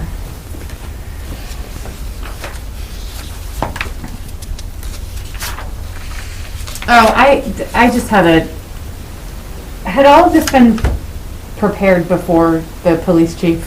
Like, what's the line item for the police chief's salary? Was that prior to? So what was provided there is what would have been Chief Marino's salary, Okay, much as mine, okay, for this year. okay. Because otherwise, you'd have no knowledge of what you're Yeah, going to no, put right, in gotta there. start somewhere. Yep, And I'm comfortable, not that I'll necessarily be here when the choice is made, Yep. that you can make it under what gotcha. is there. Okay, so whatever that new budget request is, it's obviously less than what he was paid. Well, last what you'll time. have available is what's in the budget at, what, 129? Yeah, And if that's passed, that's the amount you've got to work with, but the fact of the matter is, if you were to hire a town administrator or police chief, and they're contracted, right, and you know what you're working with, you know, you can decide what you want to pay them. If it's above what's budgeted, you just got to find the money. gotcha. Okay. I think that was my only, oh, and then there's 16, oh. So there was 16,000 budgeted for recreation expenses, Yeah, so... but now there's but now we're recommending nothing. Right, so they submitted a budget. If you look at the top of the warrant, you'll see where it says budget requested. So departments request whatever they want to, and I give them the opportunity to submit it and Yep. defend it. Yep, And so what you saw is what they asked for. yep, And I've been on, probably this is my 4th year. Originally, when we created the rec department, they were gonna be self-sufficient, self-reliant on the programs that they run. okay. And so slowly, we've been reducing, I have been reducing under that promise, the amount of taxpayer money. So I've taken out much more than that. They were down to the 16, and what I was going to do this year is take that out, so that's why it's 0. Okay. Now, obviously, with what's happened to them, and I've said this to Laura, you know, you can make a motion to amend on the floor to Okay. get that 16,000 back.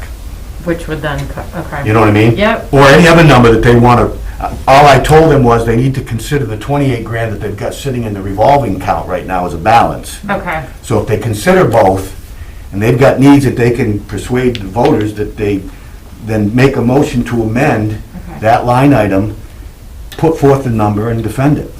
I don't have an objection to that. I mean, we were just doing what had been known Okay. to everybody for a long period of time, didn't know that this was going to happen, so I told her, I don't have an objection, come in, make a motion to amend, put a number up, defend it, and then the voters Okay. will. It would have to be Recreation that would have to make that motion though, or it could be any person? Well, that's now- typically, it's the department who's, Right. you know, Yeah, right, gonna they wanna make it. defend Right, it. right. Right. Okay. I would say this, without fear of any contradiction, they will make a motion. Yeah, right. Perfect. You know what I mean? Yep. What's their overall budget? I mean, what have they been, I don't know how much they bring in from their programs and stuff. So their revolving fund, Yeah. which has probably 20 different programs in it, Mm-hmm. several $100,000 a year. Oh, wow. Oh, And then by law, they're limited to 10,000 above, under the statute. And we haven't really held them to that, but they've been carrying much more, as it sometimes $40,000 or $50,000 a year, unexpended funds. And that's from which I've been taking only the excess each year that they had, I'd usually take a 3-year running average. They were averaging 40 grand a year unexpended, so I started taking So that's how you reduce. 9,000 I took the year before last for their administrative assistant. Statutorily, I can't take the library director's salary. That has to be paid under the statute by taxpayers. Everything else can be expensed out through their revolving account. okay. Huh. So a couple $100,000. They make this Wow. quite a bit of money. Okay, all right, that's good to know. Sorry, I think that's the only questions I have. In general, that's his pre-COVID budget. I know, I saw this budget with Yeah. planning board, like I have already looked at it, but I Yeah. just still wanted to. The problem is, we still don't know the impact of Right, coronavirus Right. on the budget. right. Well, and it's important to note, too, that this budget we're passing, in my opinion, tight budget. No new hires, no new hours. Yep, It's a minus net 2%. yep, So I'm going with that. The fact of the matter is, until the state issues a budget, yep, and as it relates to local aid, the non-school municipal aid is only 3% of my total revenues. right, I went 5 straight years during the recession, making up for the fact that we got level funded or cut. Where it's going to make a difference is to the 2 school districts. right. Because the percentage of total revenues, at one time, it was a little under 20% for Neshoba. So if you cut 10% out of that 20%, now the thing is, Neshoba may have to come back. We may have to have a town meeting for that purpose or others to make adjustments on it. The cash flow statement I had at the end of the year, I'm still comfortable. One of the unintended benefits of an undiversified, unexpanded tax base where 90% of your revenues are tax and 90% of that is residential, Yeah, not a lot of, so we're not losing sales tax, Right. meals tax, Right, right. other things. Right. And our employees, for the most part, many of them are still working from home. We have some unemployment, but not like the town I live in, for example. So we're carrying through this better than some communities are. But where we may need the help is at the schools, depending on when when will the state come out with a state budget? I mean, they don't know yet how bad their losses are, so they can't make the Right. determination on how much they're gonna give us. Right, And the lottery is a big part of the non-school local aid, and they're losing money, so Right. we're not gonna see anything from them maybe until late August. Now, by the end of September, DOR expects people to start setting tax rates. They may have to extend that if the state hasn't come up with something, so we're basically gonna put a stake in the ground on a budget that, on the merits, that's what I'm offering, and then 2 or 3 months from now, if we have to come back, we have to come back. Because everything else is speculation at this Yeah. point, so we don't know where it's gonna live. All right, so those are my questions about those. So, what we did before is we voted unanimously to support the general budget. Okay. Everybody good with that? You want to re-vote it, or no need? All right. Amend the general bylaw, town election date to move it to a Saturday. Am I still? Oh, no, still, no, On the you can, clock. you can go home now. By the way, this is Denise's signatory page, so, We should Oh, sign that. We should Do sign we all that. need to sign it? well, all of you in favor, though, I think we were all. We're all in favor. do we have, I don't see Denise's, Her signature will be It's on on the prior previous page. page. oh, the previous page? Yeah. All right, so before you leave, you Okay. could sign that? Great. Awesome. Absolutely. Thank you, Bill. Thank Okay, you. Thanks, Bill. Safe driving. Safe drive home. All right, so, Town election day. Town election date, we supported it 3-0, and Mr. Burke abstained. I'm all for it. that's great. So Should we re-vote it to say the current board? I mean, this is that weird thing, but we are the current board at the current town meeting, shall we? Right. I was going to suggest, let's Don't we go just through revote them, them all? if I may. And re-vote them all? Yeah. Yep. Let's go through them, let's see which ones we agree with the old results on, then let's just do one motion for reconsideration on all of them, and then vote one, recommend approval of all of them. That way we'll all be on the record. And if Okay. there's anywhere we differ, we can do those individually. Gotcha. Okay. So, Article 41 we supported, and you guys were okay with that. Box Mill Bridge, voted to support that, good. Commuter rail transportation service, Probably changed, but, yes. good with that. Yep. Design funds for the Stow Town Hall restoration, This is the one I wanted. okay. Sorry, guys. Well, so, no, we actually, but let's keep We'll- going we'll through all hold of them, that and then one. we'll come back to that. COVID-19 emergency rental assistance fund, Yep. okay. PFAS, Yep. okay. NRSD feasibility study, Yep. okay, so, So, Mr. Chairman, I move that we reconsider our recommendations on Articles 4, 41, 44, 59, and 60 and 61. Well, I'm going to give you a chance. ones? I'm going to give them a chance to vote yes, and you a chance to vote no on 52. So Second. again, okay. those articles were 4, 41, 44, 59, 60, and 61. It was seconded by And I Courtney. second it. All right, all in favor? Aye. Mr. Chairman, I move that the boards make favorable recommendations on Articles 4, 41, 44, 59, 60, and 61. Second. All in favor? Aye. All right.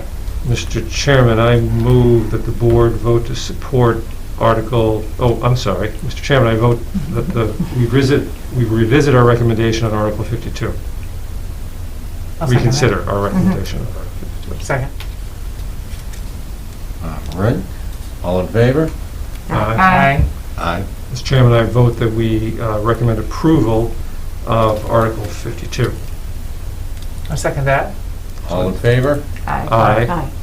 I'll abstain, as before. Oh, okay. All right, he's stuck. Mr. Chairman, I recommend that we reconsider our recommendation on Article 58. I'll second that. All in favor? Aye. Aye. Mr. Chairman, I move that we, this is going to be weird, but I move that we recommend approval on Article 58. Second. I'm going to vote against it, We'll but have a discussion though. we should Can probably we have a discuss. discussion? Yes. Right. We should probably discuss. All right, I'm going to vote against it. discussion. Well, can I Go. go first? Yes. Go for it. So here's what and I gotta take this off here.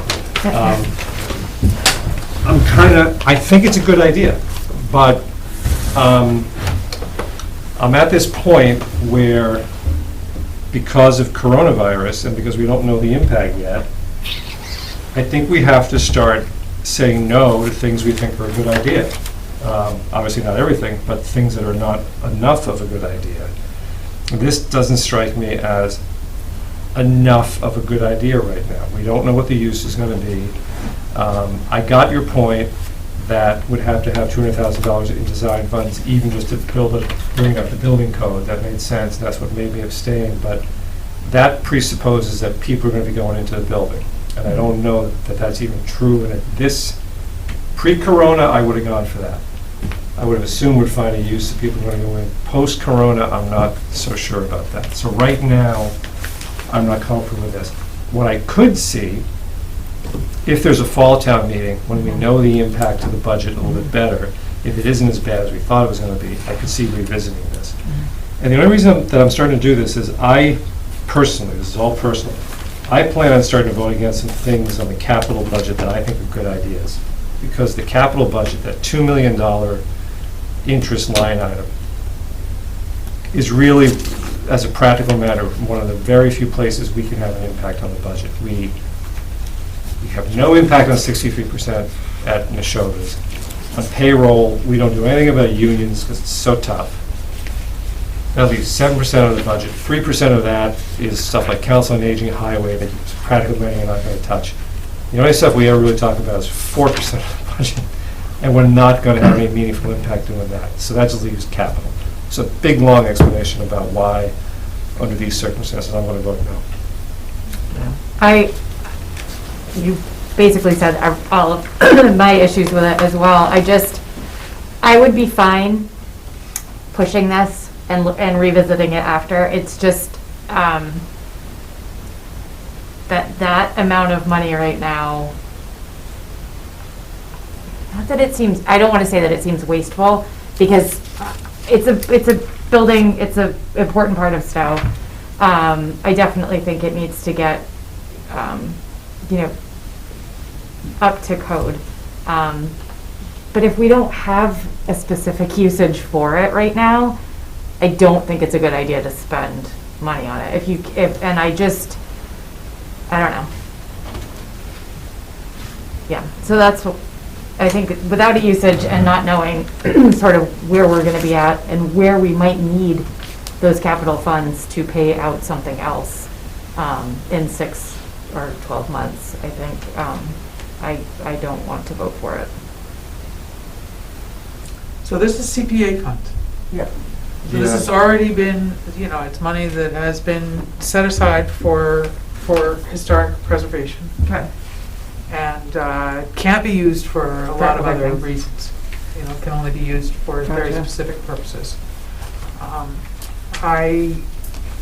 Because I'm on the committee trying to get this accomplished, I think that this is a very small feasibility study that we would like to complete so that we can understand, the full ramification. We've worked with one group and gotten kind of the preliminary take. And so now the opportunity is to really explore how we can reduce the project if we can. And I'm not optimistic, but it's really like we're in the middle of a process and we kind of just need to continue it. And it's CPA funds, and so it's a little bit different than our regular budget money. Ellen? So, I actually was against it pre-COVID, post-COVID. I think if we don't have an absolute reason what we're gonna use it for, we shouldn't spend $1 on design funds, because having gone through the school project, once you're doing design funds, you're designing for a purpose. And I haven't heard a really definitive, certainly not agreement on what, I mean, it is iconic, absolutely has to stay in some form, but until we decide what we're doing with it. And CPC funds, or CPA funds, are tax dollars, so I don't care that they're there, but this is money we have to hold on to for other, we have a lot of historic stuff in town we could talk about, but I don't like the idea that we're spending it just because it doesn't cost us anything. It has cost us something. We have this money that we've all taken extra money out of our taxes to set aside, so, you know, I think we've been a little too loose with, oh, well, here's a proposal, let's do this. I'm like, let's think about what's the big picture of historic things in town. You know, if someone came up and said, we want to move all of our history into the old town hall, boom, I'd be all for it, but haven't heard that as an agreement. So I feel like until the committee can be absolutely clear what the purpose is for the town hall, then I don't want to start talking about design, because you design for something specific, you don't design in general, otherwise the design gets even more expensive. So, you know, I love the building as an icon, but I'm not willing to spend the money. I just would like to see some creativity. I mean, like you said, like I would love to see a proposal that was like, we're gonna be able to do X, Y, and Z with it. And I haven't, and maybe it's because maybe there is something and I'm not aware of it, but I haven't. So yeah. Well, it's tricky because we have changing, you know, this could get to be a long conversation. Yep. I'm not invested in dragging it out, but I think that we are seeing a change in use. I mean, not only now that we're doing different things, we're not, you know, we're not going to crowd a room perhaps the way we used to. We don't know when we're going to dance. We don't know when we're going to go to a concert, but or a potluck dinner. But we're social animals. We do want to gather. We do want to dance. We do want to have a concert. We do want to have dinner together. And so I think, you know, it may not be in 6 months, but this building will have use. And I agree with you that we have not come up with a specific use. I kind of feel like the committee, it's difficult for us in some ways to come up with those uses. But it was heavily used before. Yeah. In spite of its being uncomfortable, and this building has been used quite a bit, and it got reduced as it became less comfortable in a variety of ways. And I think that there are still could be a fair number of users that would prefer this over our community center. So it's a little hard to quantify. We don't always get, you know, I mean, I think when I learned in business that if you have one customer that says to you that they have a problem, they represent 10. And so if one person comes to a public forum, they do represent a larger contingent. You know, clearly, if we get 100 people, that would be great. But so that's argue the point a little. One of the other things is, and we've had a number of conversations, because I'm on the committee also, and we've had, a lot of the conversations have been, is that we want to bring it up to code. What it's used for is irrelevant to us, in a large part because we're not going to change the main function hall area. We're going to fix it, right? You know, the walls need to be replaced. It needs insulation. It needs windows. Doors need to be fixed. But we're not going to do any kind of major reconfiguration. We have talked about an elevator between the bottom floor and the top and the main floor, I'll say, where the large hall is. Not sure what's going to happen down on the lower level, whether we even keep them separate and cut that cost out of it, which we may end up going there. You know, we had hoped to get from the last architect we had how do we make the value judgments for this? Because the lower level where the rec office used to be, I don't think that many people care about what happens down there. It's more the main old town hall section. We talked about maybe the historical commission going under there, but our committee couldn't make that determination that we give it to the historical commission. That would have had to come from the selectmen.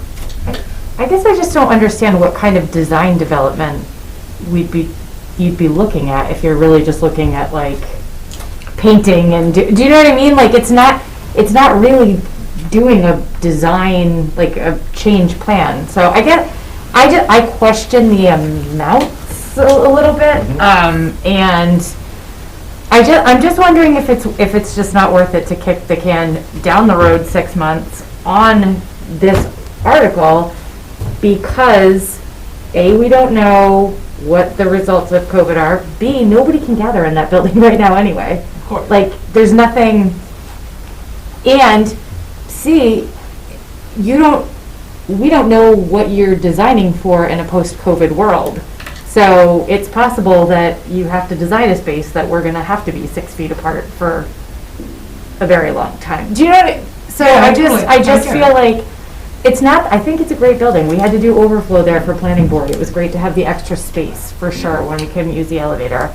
And I definitely agree it needs a facelift inside. I just feel like I don't want to throw or put that much money towards a design plan when we can't say it's going to be used for X, Y, and Z. Because I don't feel like that's fair to the taxpayers who paid their money into it to then not be getting a return that can really benefit. Like they can see that benefit. Yeah. So that's my So I got- 75 cents. I've got another 20 cents. So just a little more explanation of the process and how, you know, what we're up against as a committee. So the building has some, I mean, I'm in this trade, and it has some defects that are they're not so critical that it's going to fall down in the next year.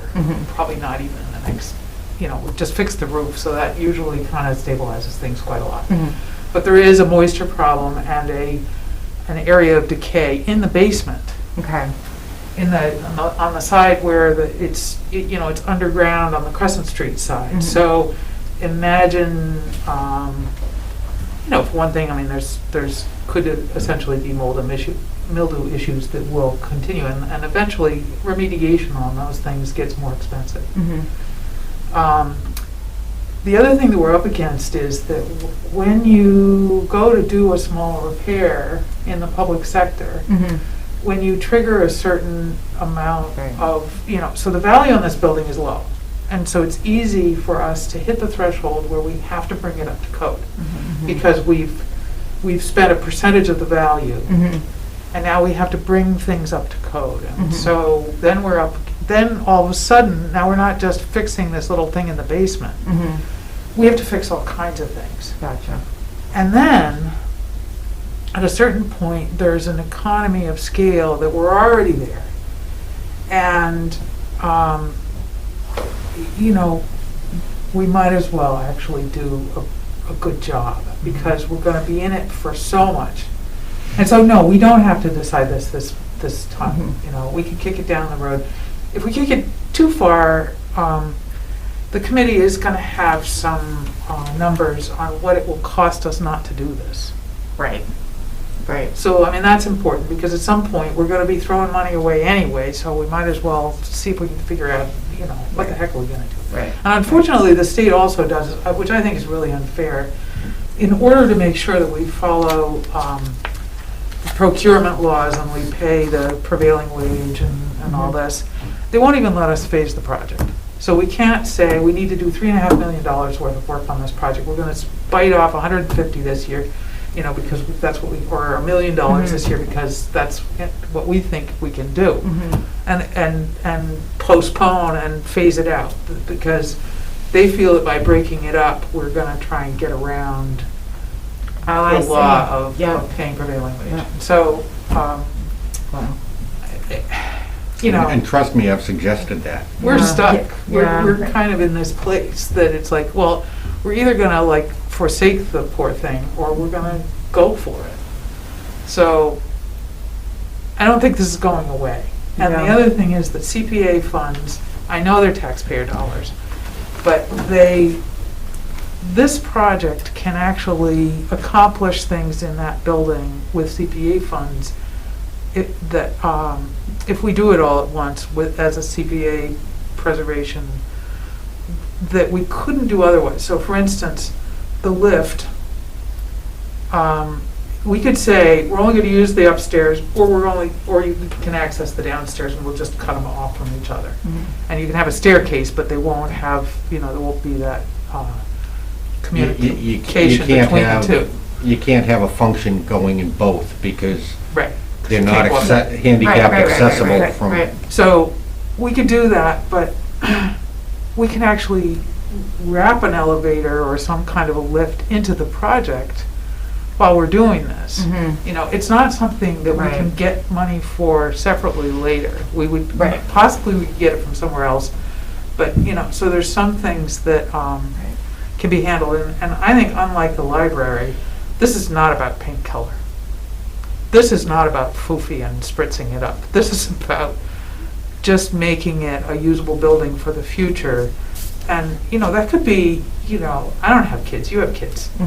That could be, or it could be your kids' kids or somebody's kids, this is part of the history, that is part of what's cool about Stow. And so I think we just kind of have to figure this out someday.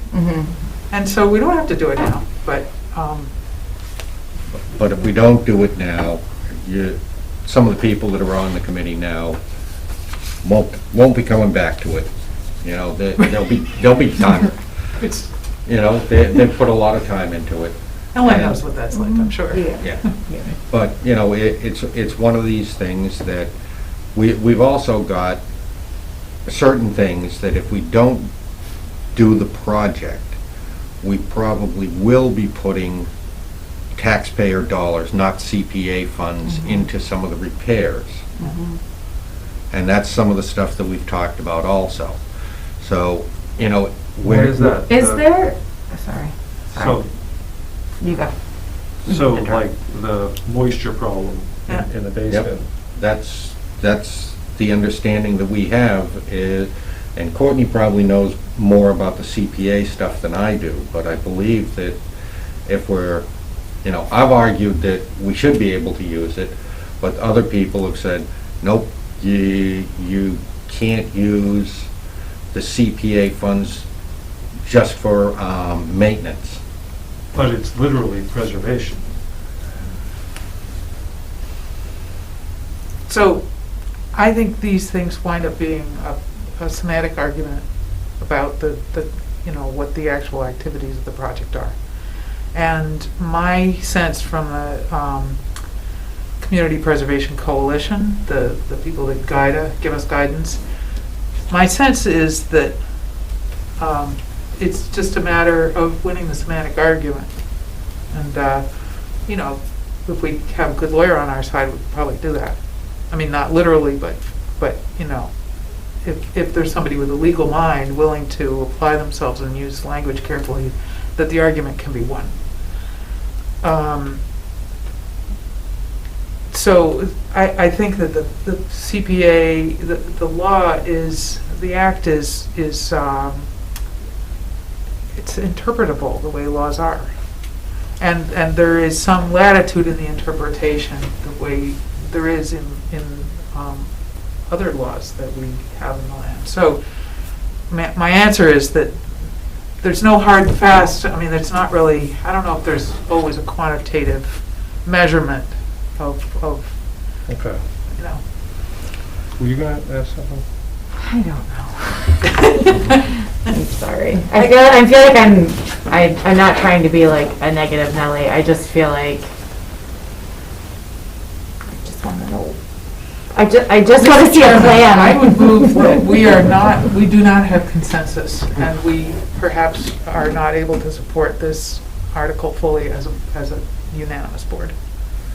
All right. So is everybody okay that we just take away our recommendation of it and leave it at that? Or does somebody want to make a motion that we not recommend it? May I ask one more question before that? Mm-hmm. I actually think I'm probably okay with just staying silent on it, but I agree with everything you said, assuming we're going to use it in some way. But that's where I'm stuck. At least for the foreseeable future, I'm not so sure we're going to use it. I'd like to. We're not, it's not gonna be fixed for a while. It's not going to be what? It's gonna take a while to get it fixed. So if if everything started rolling forward, I don't believe that, I don't know, I We're can't probably remember our looking at least timeline. 2.5 to 3 The years. construction isn't gonna even start for, yeah. But, because this is only for design. That's correct. Right. So, I guess, so my other issue is, we're having this long discussion about $200,000 to do design. Imagine what it's gonna look like when we're asking money for the actual construction of it. Sure. If we don't, like, I don't know if the idea is that we have a design firm come in so that they can figure out how we can use it, like, and if that's it, then. No. So far, the group that we worked with relied entirely on us to tell them how the building was going to be used. And we know how it's been used traditionally. And we have a sense of the use of our other public spaces that are available. And we have a sense currently that our community center is getting heavily used, and there will be a time when there is not enough public space given in the buildings that we currently have active. So the building, I mean, I'm willing to lay money that the building's going to be used. I'm not able to predict the future. I don't know how it's going to be used. And I don't think we have to fix it just because it could get used.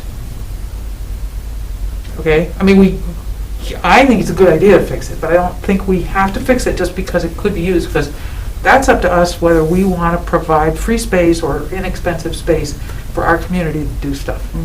And that's the conversation that the town is going to have, and that's going to be the perhaps a heated discussion about what kind of spaces and where we like to do things, and whether we want to go to, a sort of a very industrial space like Homestead, or whether we want to go to, a space like a quaint old hall. And it depends on what you're doing. So, I don't know, I can't say, and I'm not really worried about it. I think the town gets to decide, it's their money. The people that can show up to that town meeting that year will let us know, so. One of the things that, we've even had a couple discussions about it, that if we were just building more space, we'd abandon that building. What we're trying to do is we're trying to save the building and use the additional space. We're not designing space for any particular use. The major push is to save a historic building and bring it back so that it is more usable, with a good heating system in there, with walls that aren't falling off because they got wet years ago, making it energy efficient, making it so it's not damp in the basement. But I think we all feel that it's an important building to the town to save. The extra benefit is the usable space that we get out of it that is more comfortable than it has been. I've asked questions about, how much are we gonna save if we don't put air conditioning in it?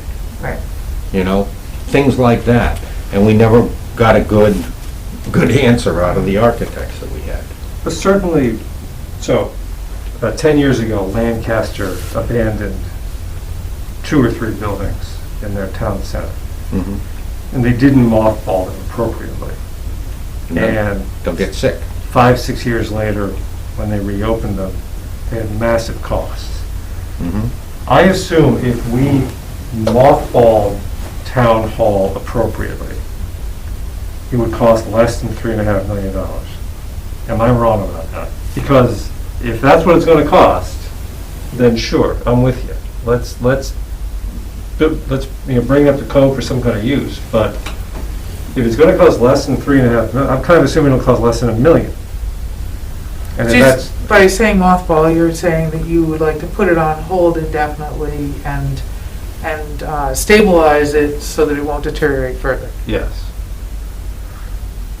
I don't know if we really have, I mean, I think part of, again, kind of where we got so far with the process is we just got the gross overview of all of this. We did they did destructive testing, we haggled back and forth about what we tried to define the scope of the project and define the use that we perceived for it. And the architect in turn, seemingly reluctantly between all of us, gave us answers on what it would cost, and it was kind of piecemeal and hard to follow and grumpy. And so now what we have the opportunity to do is to clarify some of that work and refine it.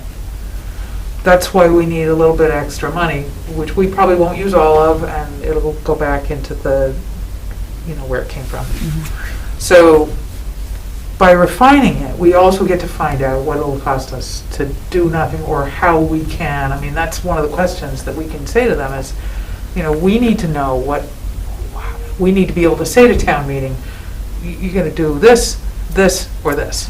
So it's either going to cost us, $12 to shut it down and we'll be sorry. It's going to cost us $53 to do it right, and it'll just cost us more later, but we can't deal with it right now. Or it's going to cost us $3.5 to $4 million now to fix it, and then we'll have a lovely thing. And so we're just trying to find out. It's kind of like the school. I mean, I can't say no to the feasibility study for the school. Not that it makes a difference, but I got to know what they want to do. Do I want a brand new, I see. expensive school? Heck, no. But I got to find out. So that's Feasibility really comes before design. Pardon? Feasibility comes before design, that's the point. They know they need a high school, they don't know if they need a new high school or a revised high school, but that's why they're doing that study. Design money is a different step, and that's what I'm saying, it just feels like we're jumping the gun on design.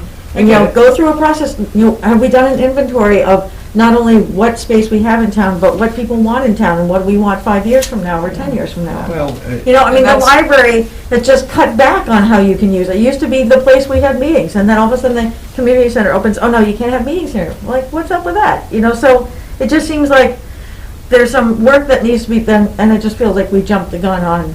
I totally get the building. It's part of the process that we're still into, is that we need to have some more public outreach in this next piece. Yeah. And so we're calling it design funds, but it's, I see it more as, yes, there would be construction documents at the end of it, but that's assuming that we can haggle through all the rest of it and come up with something that's worth constructing. So Maybe that's my problem. Right. I don't want to delegate that to a committee. I think that's a bigger. Yeah. Well, that's it. One of the things is that we know if we do a certain amount of work, we have to bring it up to code. As soon as we bring it up to code, it starts getting very expensive. Right. We know it needs new windows. We know it needs insulation. We know it needs a new HVAC system. And if we want to tie the two floors together, we need some sort of accessible lift. Other than that, right, we're not looking at redesigning the place. These guys have to tell us what it's going to cost for each of these elements so that we can try to make a value judgment, which is what we tried to get out of the other architects, and we couldn't. So it's, without going to this next step, right, it basically, nothing gets done. But what I'm really hearing in this discussion is that maybe we need, maybe we need to pause and figure out how to do a bunch of exploration. We've gotten some public input, but maybe we really need to make it a bigger conversation or a But- more complete conversation. I mean, the really language of the understand. warrant article, the end of it, for the purpose of completing design development and the generation of plans and specifications for construction bid documents. I'm reading that at the same time that you're saying, hey, we're not sure what we're going to be doing with it right now. But it's, Yeah. theoretically, the end of this is construction bid documents. So I'm not comfortable. Well, the construction bid documents, right? Somebody's got to spec out the windows, the doors, the accessibility stuff. The windows have to meet historical standards. We've got to put insulation in it. Somebody has to write up all the stuff in order to make it a usable building. That's what the construction documents are. Like I said, the main floor, right? It's going to stay as is. Well, but do we really know that that's what we wanted to do? I mean, that maybe if we knew what exactly we want the building to be used for, Right. we might want to take the stage out, or we might want to use it differently. I mean, so even when you're doing the most minimal, getting everything up to code, well, it might cost more if we haven't made a plan on what Right, it right. should look like, or what we really want to use the building for. Maybe Right. we decide it actually would, I mean, not that this is realistic, but, we want to have a meeting spaces, broken up into 2 spaces. And one of the things that I suspect would happen is if we tried to modify the space, the meeting space, right, which is the historical part of that, and you wanted to put 5 offices in there, guess what? You're not going to get CPA money for it, man. That's true. Well, how about if you wanted to make it look like a town hall again, where you had fixed seating and, balconies or something? I mean, I don't know what it originally, if it ever had a balcony. Well, It has a balcony. But, so I'm just saying, those are the things that we should have a conversation about Yeah. before you start So- spending money on it. So how are we going to have that conversation? Because I think one of the ways to have the conversation Yeah. is to put the article on the warrant and take it to town meeting, because then we're going to have a big public conversation. People that feel strongly about this are going to show up and they're going to talk about it. Yeah.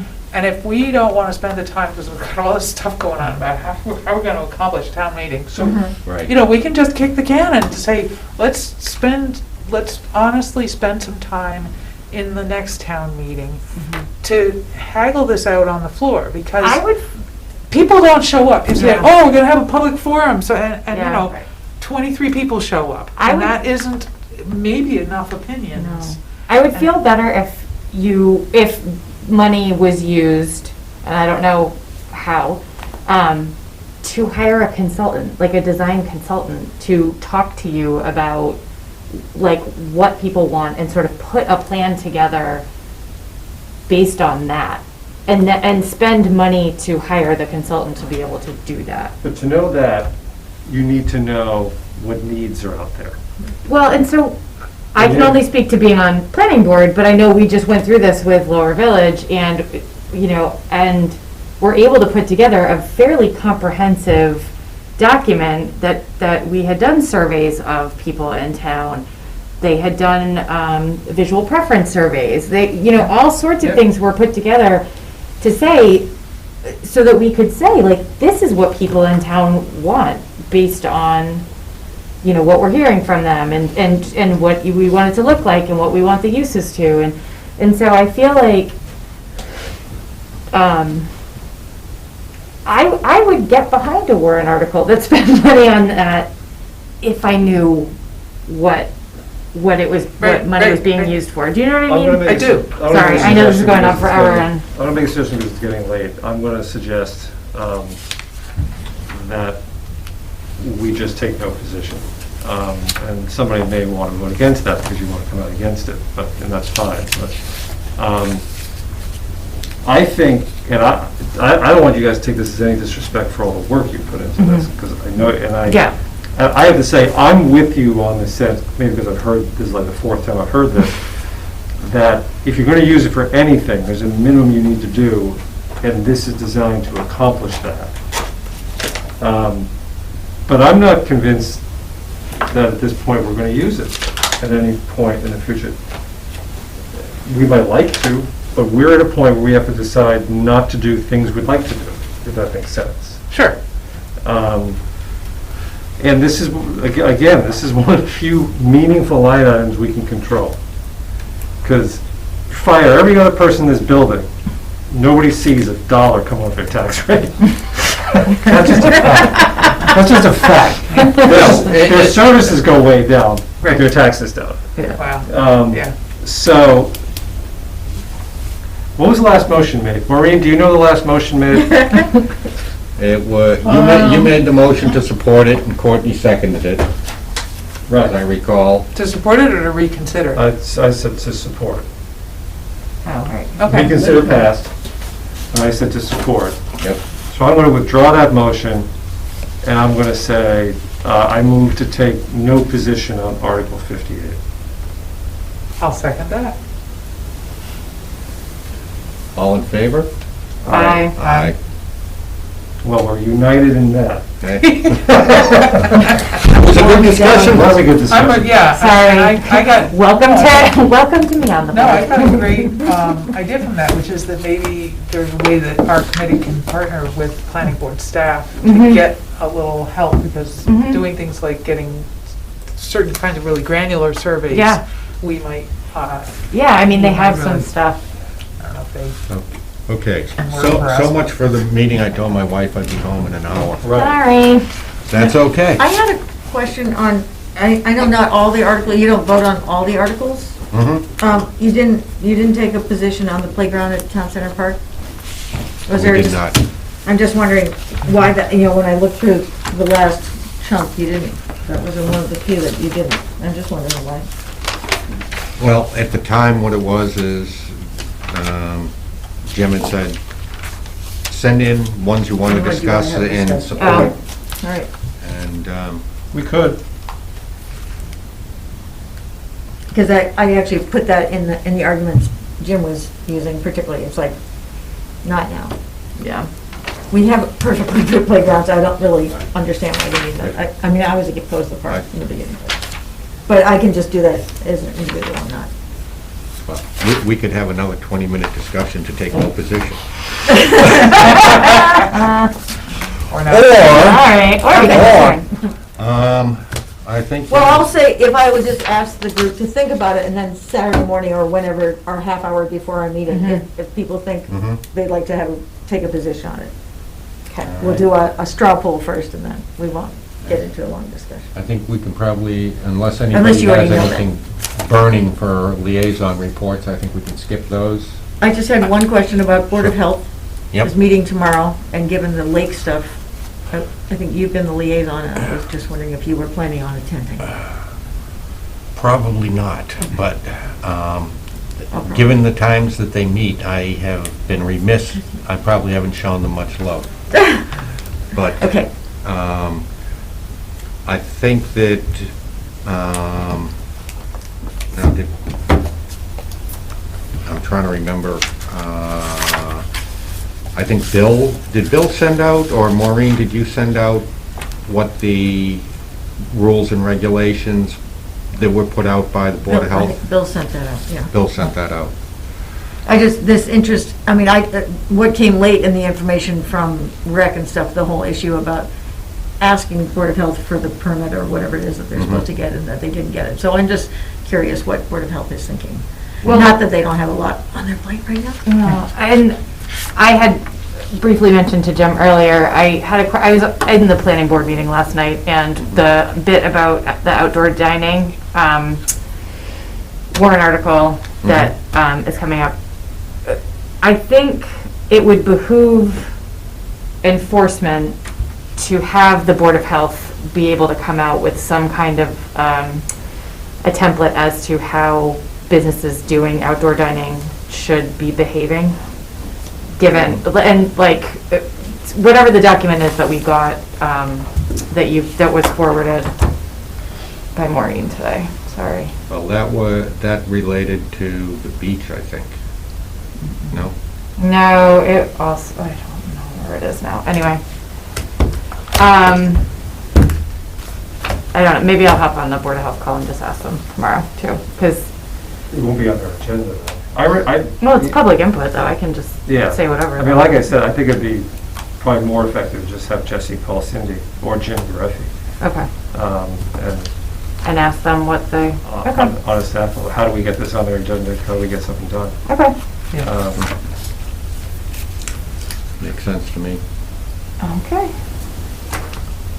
They do have triple E on their agenda. So guys, on a totally different note, the CPC has gotten a timeline for the Pine Point affordable housing. Oh, I heard that. Building, so that they're actually, they've got a timeline. Looks like they're looking at occupancy in August of 2021. It's exciting. Yeah. Wow, that's great. That's very good. 20 minutes.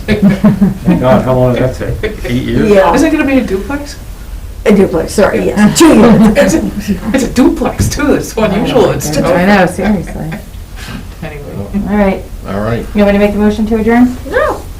I move to adjourn this meeting. Second. All in favor? Aye. Nay.